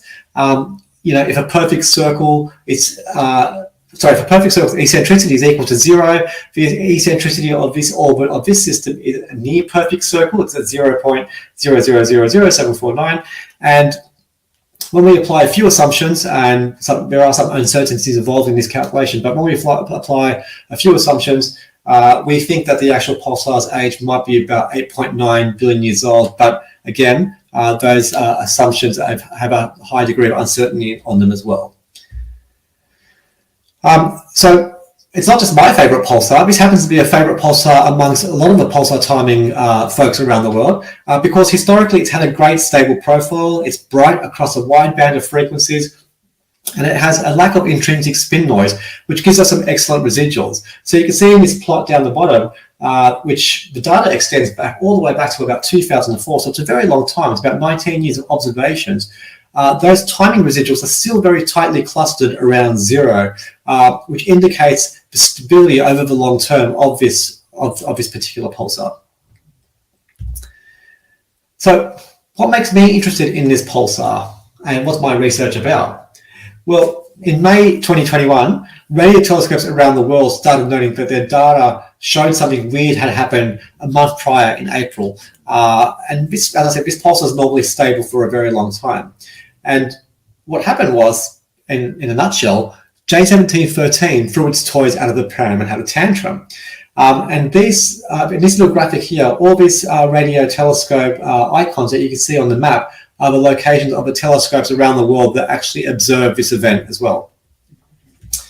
Now, that became the actual motivation for my work and the focus of 3 big questions that I wanted to answer. And I guess, those questions are, why did this pulsar all of a sudden have a massive profile change event? Why did it throw a tantrum after, us knowing it for so long and, nothing big happening in the past? And so why does this matter to us? Why is it important? And then can we actually fix it? So that's kind of where the motivation for my research work comes along in. And one thing that we have for our advantage is something that other telescopes around the world don't have. And that is that we have the Parkes radio telescope, and on the Parkes radio telescope, we have the ultra-wideband receiver, which has been installed on the telescope since about 2018, which means that we're the only telescope in the world that observed this rare profile change event across a massive 3.3 gigahertz of bandwidth, which is really lovely to have that sort of data. And so here's what I mean by the pulsar throwing its toys out of the pram. In more scientific terms, J1713's profile underwent a significant change event, and we still don't know why. So remember, millisecond pulsars are meant to be stable rotators. They're not supposed to be doing this kind of things. We're counting on that stability as part of our precision timing experiments to find things like gravitational wave backgrounds. So when one of them does this, it's quite shocking and remarkable. So in this screen, what I'm showing is 3 different columns, which are 3 different parts of the band, so sub-bands within our instrument. In the top row here, we have, this is what the pulsar looks like, the pulsar signal looks like, I should say, in these 3 different bands. So in the lower band, it's got this lovely feet structure here. In the higher band, you see a bit more detail introduced here, and then you get higher and you start seeing a bit more detail being introduced there. So that top band is what it normally should look like. The red dotted line is the event, which occurs in April 2021. And then May 2021, about 2 weeks after the event, is our very first observation after the event occurs. And we can see dramatically how that pulsar's profile changed. So it went from looking like this in this band to looking like this. And immediately you can see that the top of the profile narrowed while the bottom of the profile extended and grew out a little bit. In this band, again, we can see that narrowing occurring and then a bit more of that broadening. And remarkably, and this is really fascinating to me, this part of the actual pulsar, its profile, its pulse profile, completely narrowed at the top and sort of grew another leg over this part here in this band and completely extended out a bit more as well, including that trailing peak growing as well. So that was May 2021. In May 2023, which is recently, we've been observing it since then. I've plotted some of their data here. And so between that middle row here, between this row up here and then that bottom row down here, there's about 2 years of recovery time. And so what my research is looking into is, that change across that period, but also has the actual pulsar fully recovered, or, are there any lingering effects? Maybe there's some reconfiguration that happened, which is, again, very, very rare in millisecond pulsars. So looking at it from a different perspective now, we're looking at now the timing residuals, not the profile residuals or the profile changes. This is what the timing of that pulsar looked like over the course of about 2018, 2019 onwards. And the different colors, again, represent different parts of the band. But we can see that it's very tightly clustered around 0 around this period. In fact, it's something around, the scatter's around, it's got a good residual value of around 428 nanoseconds, which is pretty incredible. Now watch what happens after the event occurs. Literally throws its toys out of the pram. This is what things were traveling normal, going all okay, and then all of a sudden the event occurs and the entire band, from the very low frequencies to the very high frequencies, were thrown out as a result of this profile change event. So that has significant impact on our work when we're looking for things like gravitational wave backgrounds. Now, since then, the actual pulsar its profile has been recovering, which as a result, the timing residuals have also been recovering. We can see that sort of coming back to its normal area here. But again, my research is looking into if this pulsar has fully recovered, or if there's any future, if there's any reconfiguration that has occurred as a result of this profile change event. And you might be thinking, well, why is this important? Well, I guess there's two aspects to this. The first is, as I just mentioned, millisecond pulsars profile changes are extremely rare. There's only been one case in the past that's happened in, but also 1713 plays an extremely important role in global pulsar timing array projects. It's probably one of the top 3 most important pulsars for all pulsar timing teams around the world. And as well as that, it's also used in other types of science, such as general relativity studies. Now, in 2008 and 2016, a lot of data from other telescopes around the world shows that the pulsar did have these little hiccups, and they're quite interesting, but they're not to the magnitude that we've seen with this current this current profile change event. And it's got me thinking, it's got us thinking actually, it's thinking like, well, what if these changes are occurring in millisecond pulsars, in these stable rotators, but occurring at a level that's much, much smaller than we've been able to detect so far? And so understanding of this event will help us understand and sort of look for these types of events in the future, but also if they're occurring at a very, very much smaller scale. Now, along with the actual profile timing and along with the actual timing of the residuals themselves, we're also studying this pulsar in a number of different ways. So we're looking at the intrinsic and external parameters, so such as looking at the polarization, which is you can see here. There's linear polarization is the red, and the blue polarization is the circular. And so we're looking at changes in polarization, changes in flux density, changes in the signal to noise pre, during, and post the event. And we're also looking at any effects of the signal propagating or as it travels through the interstellar medium between us and the pulsar, and in fact introduce any issues as well. Now, what does this all tell us? Well, all this evidence basically says that the pulsar's profile change across all of our frequencies, the signal arrival times change across all of our frequencies, the polarizations change across the full band, and there's new features that have appeared in the once very stable profile, which all is pointing towards a very likely outcome that the event that we're seeing is related to the magnetosphere of the pulsar. We don't know exactly what could have caused this, but we are looking into the different sort of effects that it's having on the actual profile and on the timing results as well. And also a good thing is that a lot of teams around the world are looking at this pulsar and in particular at this event, and their results are coming to very similar and consistent conclusions as we are. So, why should we care? In summary, what's the big deal? Well, profile change events are very rare on millisecond pulsars in general, but especially rare on very important pulsars like 1713.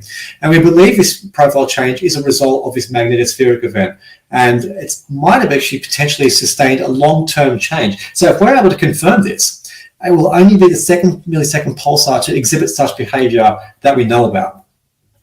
Now, understanding of this is really crucial, as I just mentioned earlier on. 1713 plays a critical role in pulsar timing campaigns around the world, and without characterizing and modeling this change, using its data in the future is going to be fairly challenging. And again, this type of behavior might be occurring on other millisecond pulsars, so we want to know that for sure. We're not really sure if we can fix it at this stage. There's a couple of different solutions that are being sort of pitched about this, but our first steps are to model it and to change it. And ultimately, we're going to be publishing these results in a paper that we're submitting in later this year. So I think that brings me to the end of my talk. I think I've gone a little bit over time, so I apologize. But thank you, everyone, for sticking around to hear about the pulsars and the different kinds of pulsars and also my research.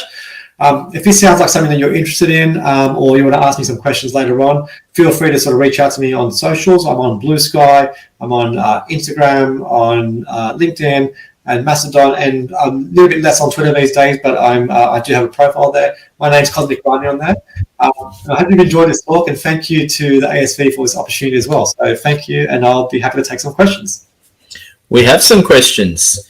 It's a bit tough these days listing your socials, isn't it? Yeah. I'm on Twitter, I'm on LinkedIn, I'm on Instagram, I'm on Facebook, I'm on YouTube. It just keeps going. All right, so we have a question from Thomas P. Crenshaw. Will our sun ever turn into a pulsar? Great question. And no, sorry, can I just check? Can you folks see me okay? Yes. Yep. Great. Great question. And lucky for us, well, I mean, we won't be here anyway, but it won't, because our sun is too small, doesn't have enough mass to actually become a pulsar. So if our sun's mass is 1, to get to a pulsar stage, you need to actually reach to about 8 to 25 times the mass of our sun, so that when that core collapse event occurs, you can crush the material down to a point where you actually can make neutrons and the neutron star, but our sun just won't have enough mass to produce that. So our sun will just puff away its outer layers and become a white dwarf eventually. All right, next question. Remus, the AC has an 8.5 meter dish, which does, and the radio guys are very keen to speak with you and meet with you. What scientific observations akin to your work would you recommend we make with it? And thank you for the talk, Rami. Thank you. So the question was, what scientific observations can you make with your the ASV's 8.5 meter dish? Yeah. Yeah, it's interesting. I mean, I'll have to.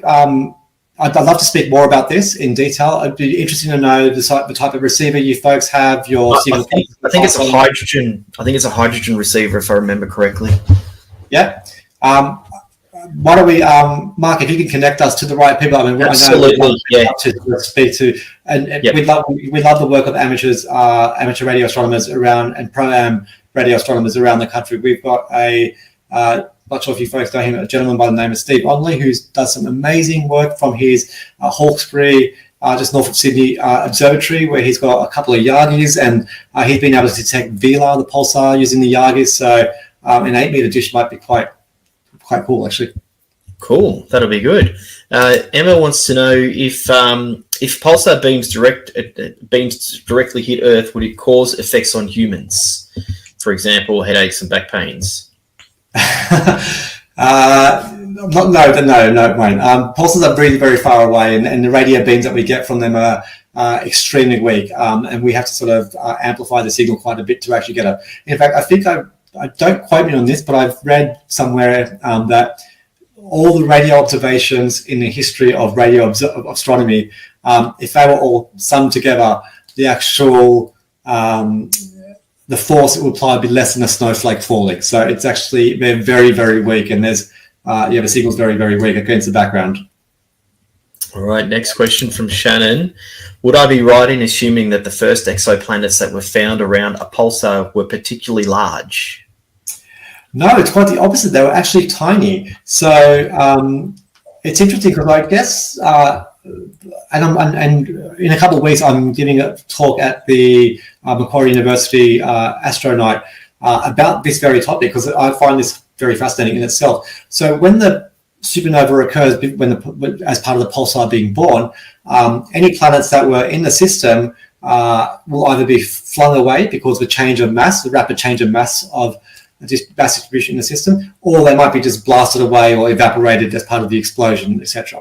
But sometimes what actually happens is that once the pulsars form, a debris field of material is still in orbit around the pulsar at quite a distance from the pulsar. And so over time, that debris field could start coalescing and forming planets, and that's called second generation planets. Now, because most of the material has been thrown out from that system, there's not enough material to form huge planets. They're actually quite small. I think one of the smallest ones we've been able to measure quite precisely, again, because of that uniqueness and precision that we get from pulsar timing experiments, is something like, don't quote me on, it's like 50% of the mass of the moon or something, like, or one sort of factor of the mass of the moon. So they're quite small. Tiny. Yep. Next question. What have we got? Tim, what is the source of the intense magnetic field of a pulsar? Is it just combined effect of the magnetic moment of each neutron? Great question. So there is a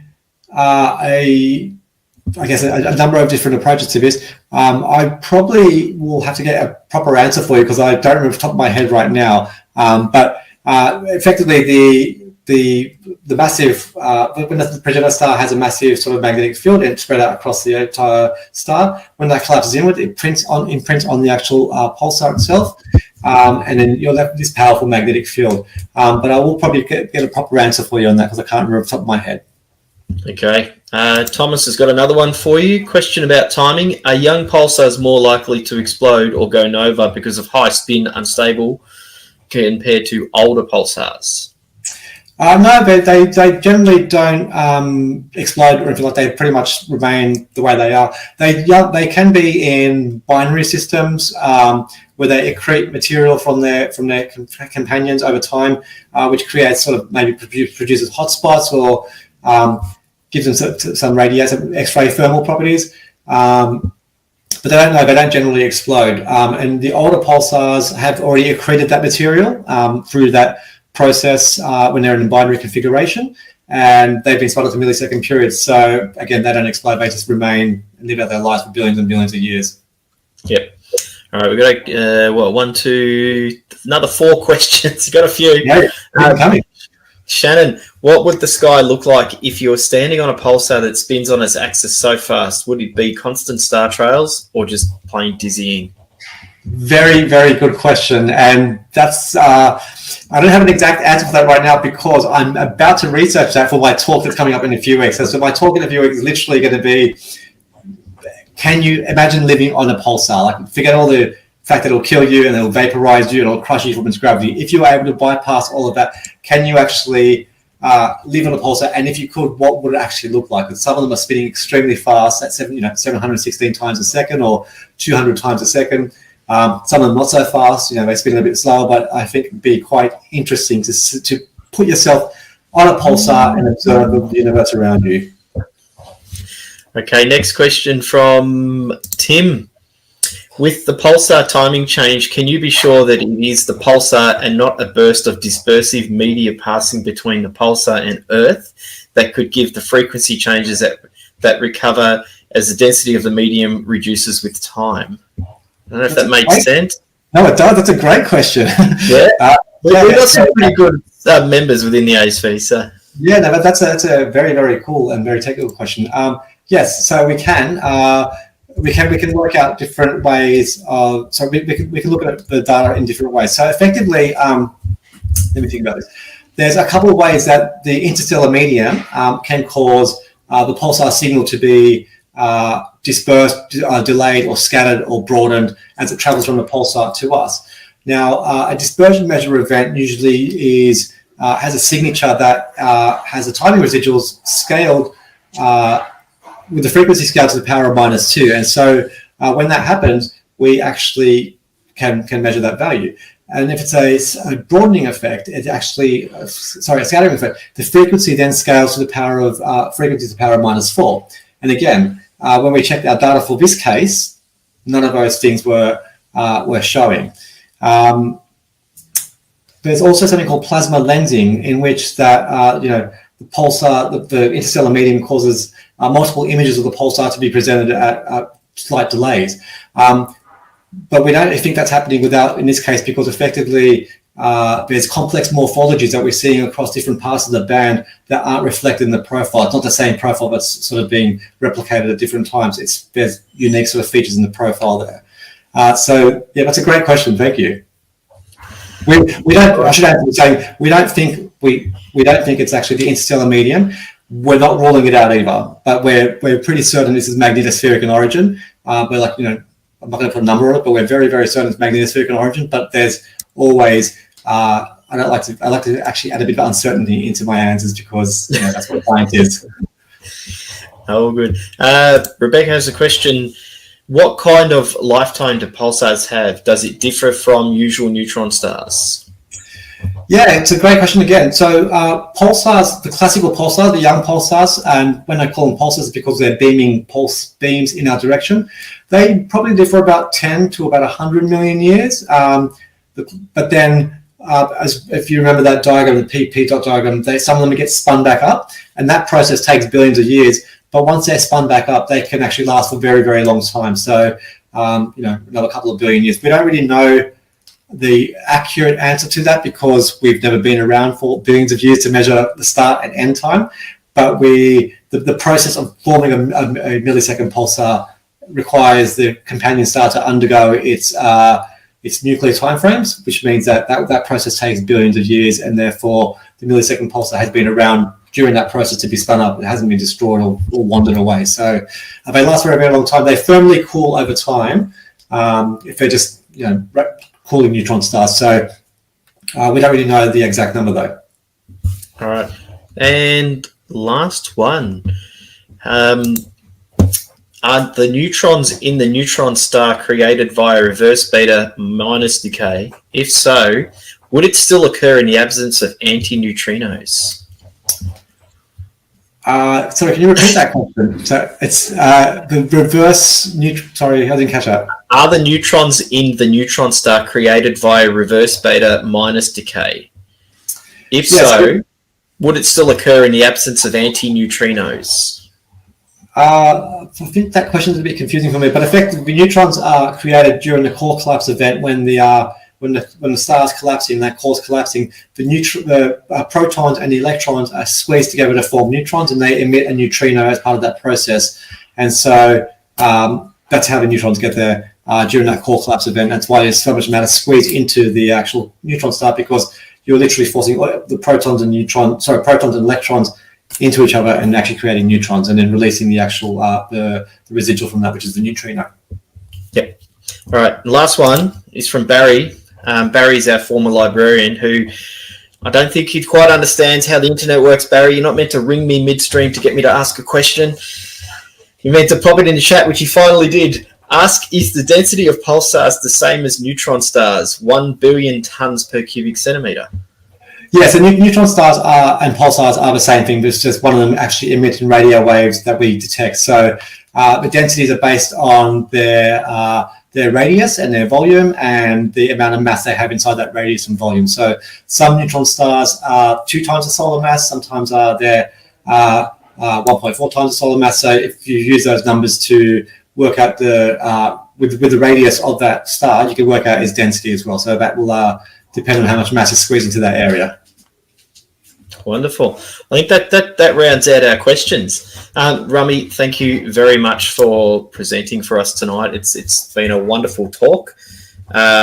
You've got a lot of interesting questions. Everyone loved it, that's for sure. And as Clint says, lovely talk, Rami. Pulsars are a fascinating phenomenon. Our radio astronomy section would love to talk to you for sure. Clint was the former section director of our radio astronomy section. So fantastic. You've had most of our radio guys tuned in tonight listening to you. Great. So Mark, if you could put in touch via email or something, that'd be great, because we'd definitely have to talk to you folks. I will put you in touch with Phil Costigan, who is our current section director, and I'll give you his email address and I'll give him your email address, and we can get you guys lined up. I think the radio guys are also going to be at Sea Lake as well, which will be very cool. And I know our space exploration section would love to have you give a talk to the members as well at some stage. So yeah, a lot of inquiry about you, that's for sure. Everyone's been very excited to have you come along. Awesome. It's great to hear. Thank you for having me again. It's been Not a problem. And for everyone else, thank you very much for joining us tonight. It's been one of the more interesting streams that we've had for a while, which is great. And the ASV would love to thank everyone for joining us for this evening's stream. And we want to thank Rami for his wonderful presentations on pulsars. Dad joke coming in, it was a pulsating talk. Sorry, I can't resist. No comment. I'm sure you've heard that one before. Yes.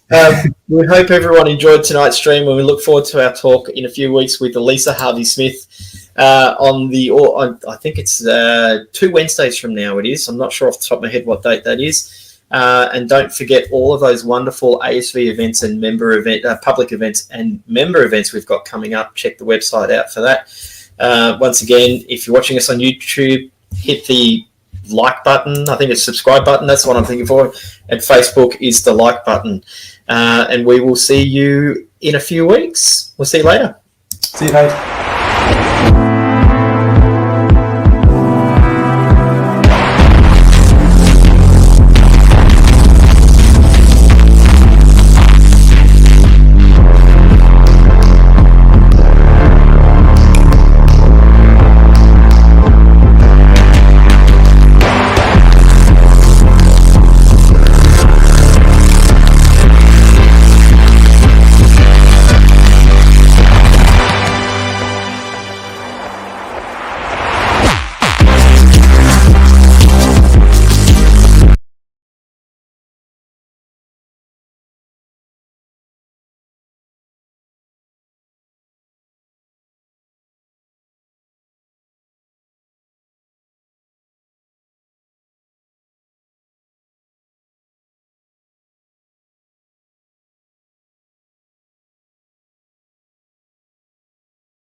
Since the dawn of humankind, we have shared a deep communion with the stars.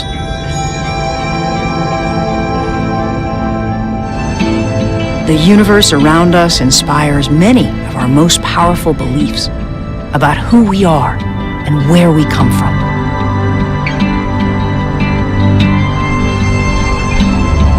On our journey of cosmic discovery, there have always been sacred places where we go to connect with the heavens.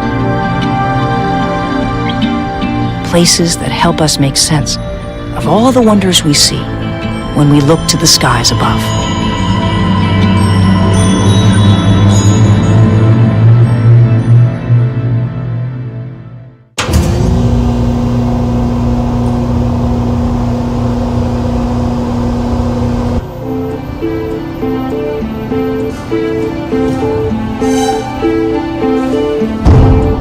Much of what we know about our universe comes from large optical telescopes, which capture visible light just as our eyes do.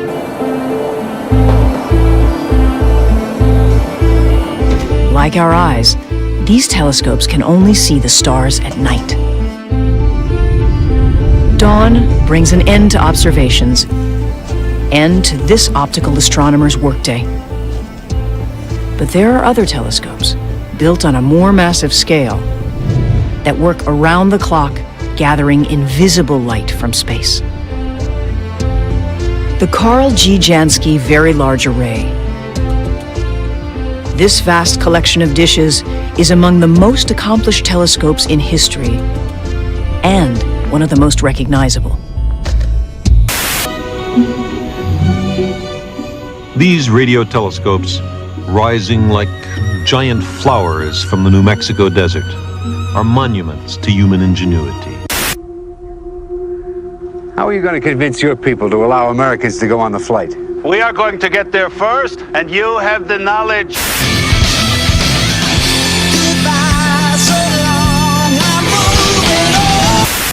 The heavens and the earth.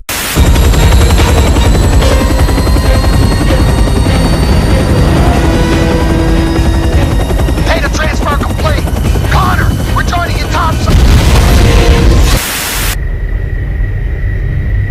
I think it's because we're looking for the meaning. Well, what is the meaning? We have mindless jobs. We take frenetic vacations, deficit finance trips to the mall to buy more things that we think are going to fill these holes in our lives.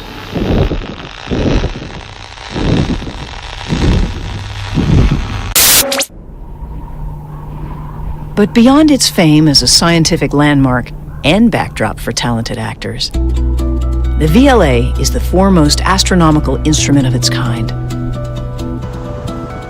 attracting hundreds of astronomers performing cutting-edge science. My name is Amy Rhines. I'm 36 years old and I'm an astronomer. Every time I come out here, I'm surprised at the effect that it has on me. You're sort of out in the middle of nowhere, yet there's this contrast with all the technology, with these amazing dishes and all the work that goes into making the science happen. Are you Amy? I'm Gene. Are you ready to go up on the antenna? I'm fascinated by the early stages of galaxy evolution, back when the universe was in its infancy.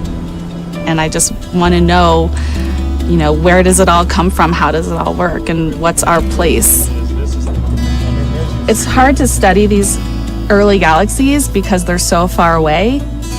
By studying dwarf galaxies today, we hope to try to gain insight into the formation of the first massive black holes. And this is the kind of work that would not have been done previously and cannot be done with any other instrument on Earth. It's just incredible to be out here. It's pretty cool, huh?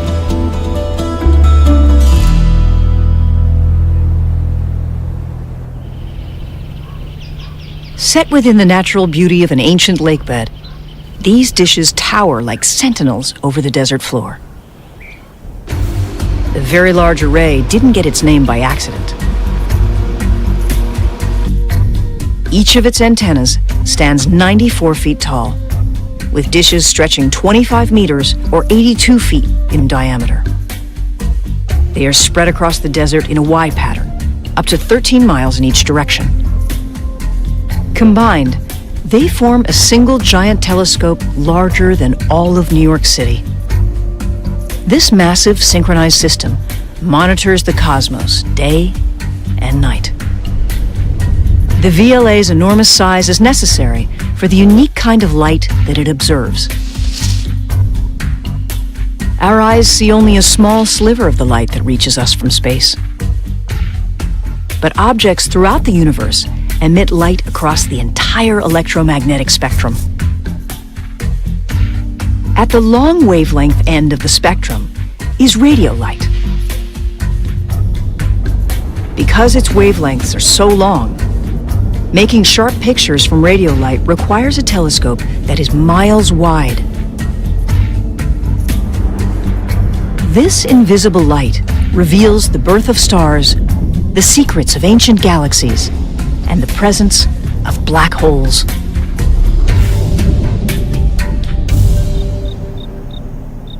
The VLA continues a tradition of transformational science that began less than a century ago. Before the 1930s, optical telescopes were the only kind, and astronomers knew little more about the universe than what they could observe with these early tools. Then, in 1932, Carl Jansky made the startling discovery that objects in space also emit radio waves. Since then, pioneers with ever more complex instruments have pushed the science forward, bringing the invisible universe into sharp focus. Since its completion in 1980, the VLA has been making astounding discoveries, from water ice on Mercury to the remarkable jets of elliptical galaxies and the physics behind gamma-ray bursts, the most powerful explosions in the known universe. 50 miles east of the array lies the Rio Grande Valley and the old Spanish missionary town of Socorro. The telescope's scientific center is located here, far from the cold and wind of the high desert. Inside, astronomers uncover the latest chapters in the story of the cosmos. As an astronomer, I spend a lot of my time sitting at my desk in front of a computer. And while we get observations from telescopes like the VLA, most of the time is spent reducing that data, analyzing that data, and trying to figure out what's going on. Out of the vast reaches of space, many astronomers find objects that can become career-long fascinations. Henize 210 is visible in the south, and it's in the constellation Pyxis, and it's about 30 million light years away. It's a very small little galaxy, but it's a hotspot for star formation. There are these young, massive star clusters forming today, and these are similar to the types of clusters that were formed back in the early universe. Henize 210 is 10 times farther away than the most distant object we can see with the naked eye. But in astronomical terms, this dwarf galaxy is our neighbor. Its closely held secrets have been shrouded by dust and gas, but radio light can escape and can be captured by the VLA. On Earth, this extremely weak light must be distinguished from thousands of other man-made sources of radio interference. In a custom-built test chamber, VLA engineers measure the impact of radio interference given off by even the most everyday devices. Check what we're seeing on the spectrum analyzer screen. Oh, yes. So you can see we're getting some really strong RFI here in the 2.4 to 2.5 gigahertz range. Even with no service, the radio emission from a cell phone next to an antenna is some 20 trillion times stronger than the most powerful radio source in deep space. Miles away from the safety of the lab, another crew is about to undertake a more daunting task.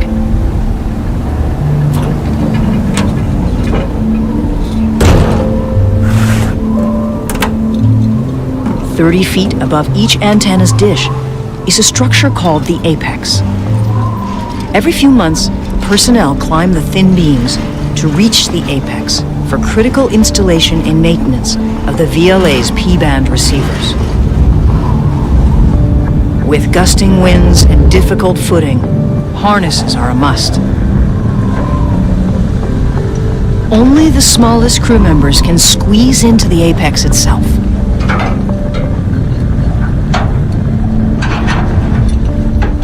As the crew works, the rest of the array is still making observations. Go ahead.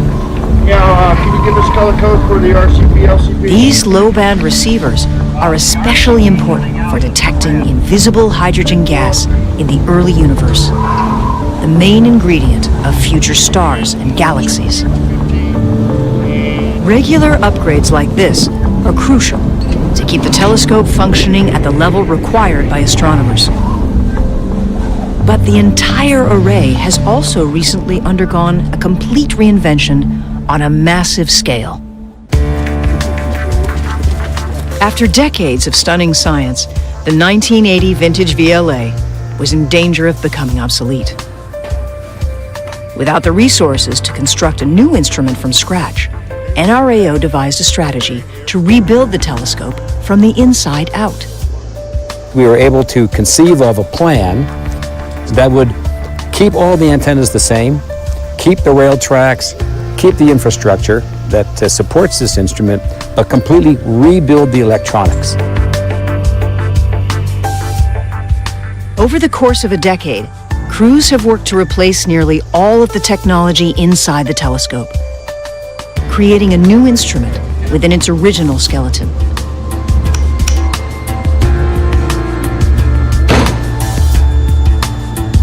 At the center of the VLA expansion project is the development of a new supercomputer called the Correlator.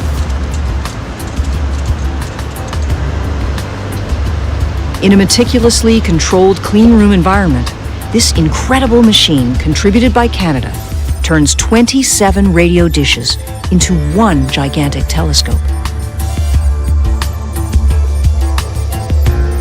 Huge data streams from each antenna are fed to the telescope's control building, where the correlator increases the telescope's capabilities more than 2,000-fold.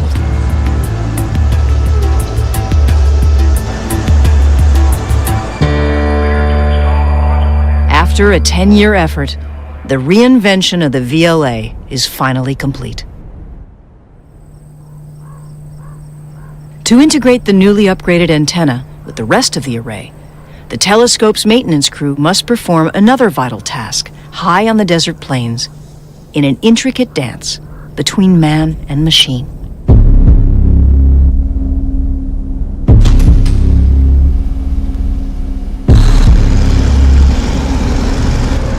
Not only do the VLA's antennas move to track objects in the sky, they also move throughout the array itself, on the backs of custom-built antenna transporters.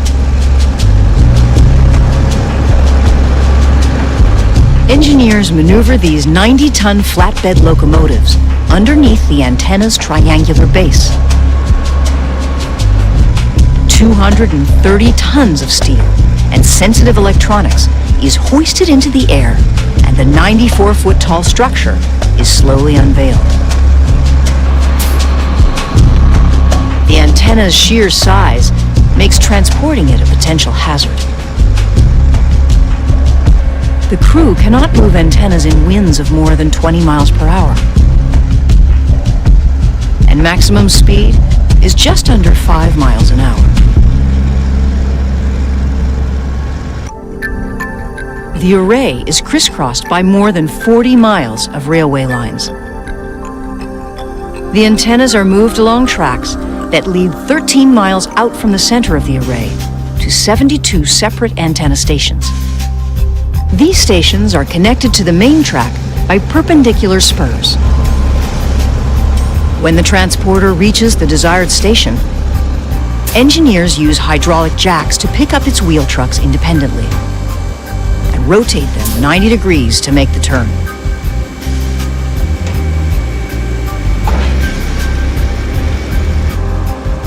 They carefully set the structure down, and the upgraded antenna makes its new home in the vast array.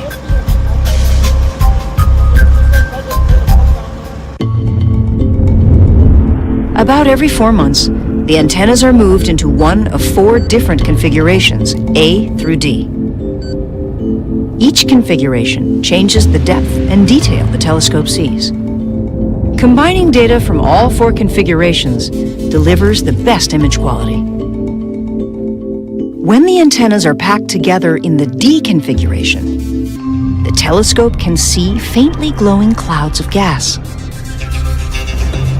When they are at their farthest distance from each other in the A configuration, they reveal the finest details of the radio universe.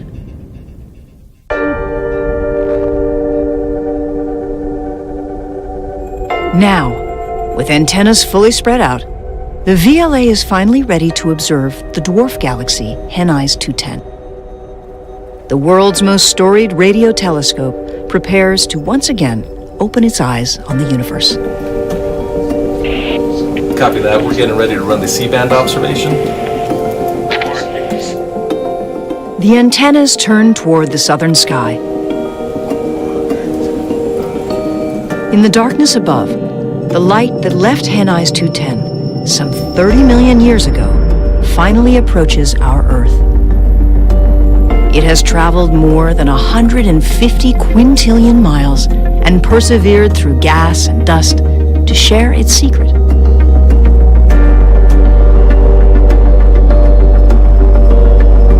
The VLA's dishes lock onto the faint beam of light coming from Henneis 210.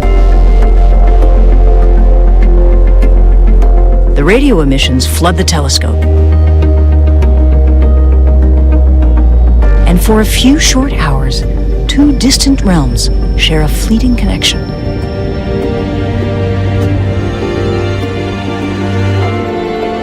An entirely new catalog of human knowledge is captured and recorded.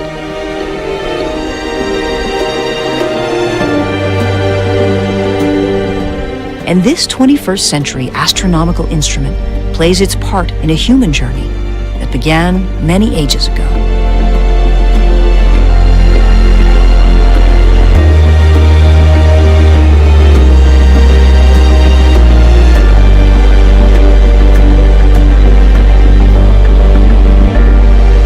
After 6 hours, the telescope moves on to a different target.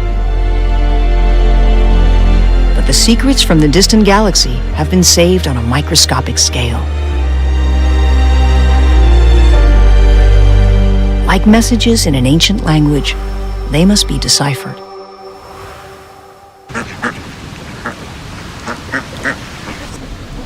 Our team just finished reducing all of our new data, and we have some spectacular images now. And we can do a very detailed comparison between the optical data from the Hubble Space Telescope, the infrared data from the Hubble Space Telescope, and now the radio data from the VLA. The VLA observations reveal a tantalizing discovery.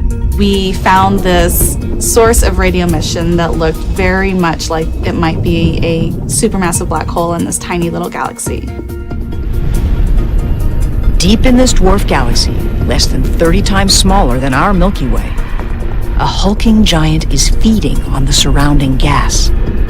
This has implications for our understanding of the evolution of galaxies and their black holes, and even the formation of the first black holes back in the early universe. The VLA data here is really crucial for this discovery, and it would not have happened without it. This shows a globe of that area, showing the activity, everything we're going to talk about. Discoveries like those unveiled by Henneis 210 are being made with increasing frequency as astronomers make use of ever more powerful instruments. On the upper right, we have Centaurus A. With its expanded capabilities, the VLA promises to serve humanity into the next generation and beyond.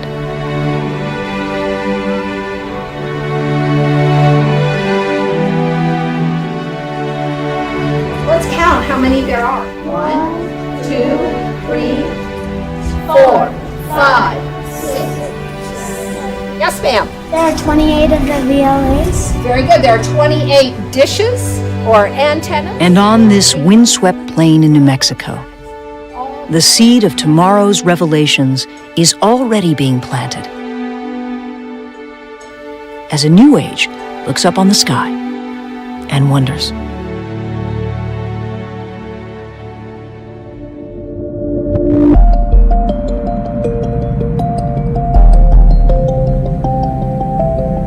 I believe all mankind has that innate desire to know the origins of his being. Astronomers from all over the world want to use the VLA to uncover the secrets of the universe. We are adding more and more to our understanding of the universe. You don't have to be a scientist to be thrilled by that. We've always had the night sky to look at, to ask questions about, and to wonder why it looks the way it does. Why is it that the Earth happens to be the place where humanity has grown up? What is special about that? And the only way you can understand that is by looking at other stars, other solar systems. The iron that's in your blood, the calcium that's in your teeth, all those things were made inside those stars. The good thing about astronomy is that it's not just something to make profit, but it's something that actually might lift the spirits of everyone. You know, for me, astronomy has to be a part of any civilized society, like music or art. But I think it's very important to be always asking questions. So I hope that coming to the VLA inspires people to ask themselves questions.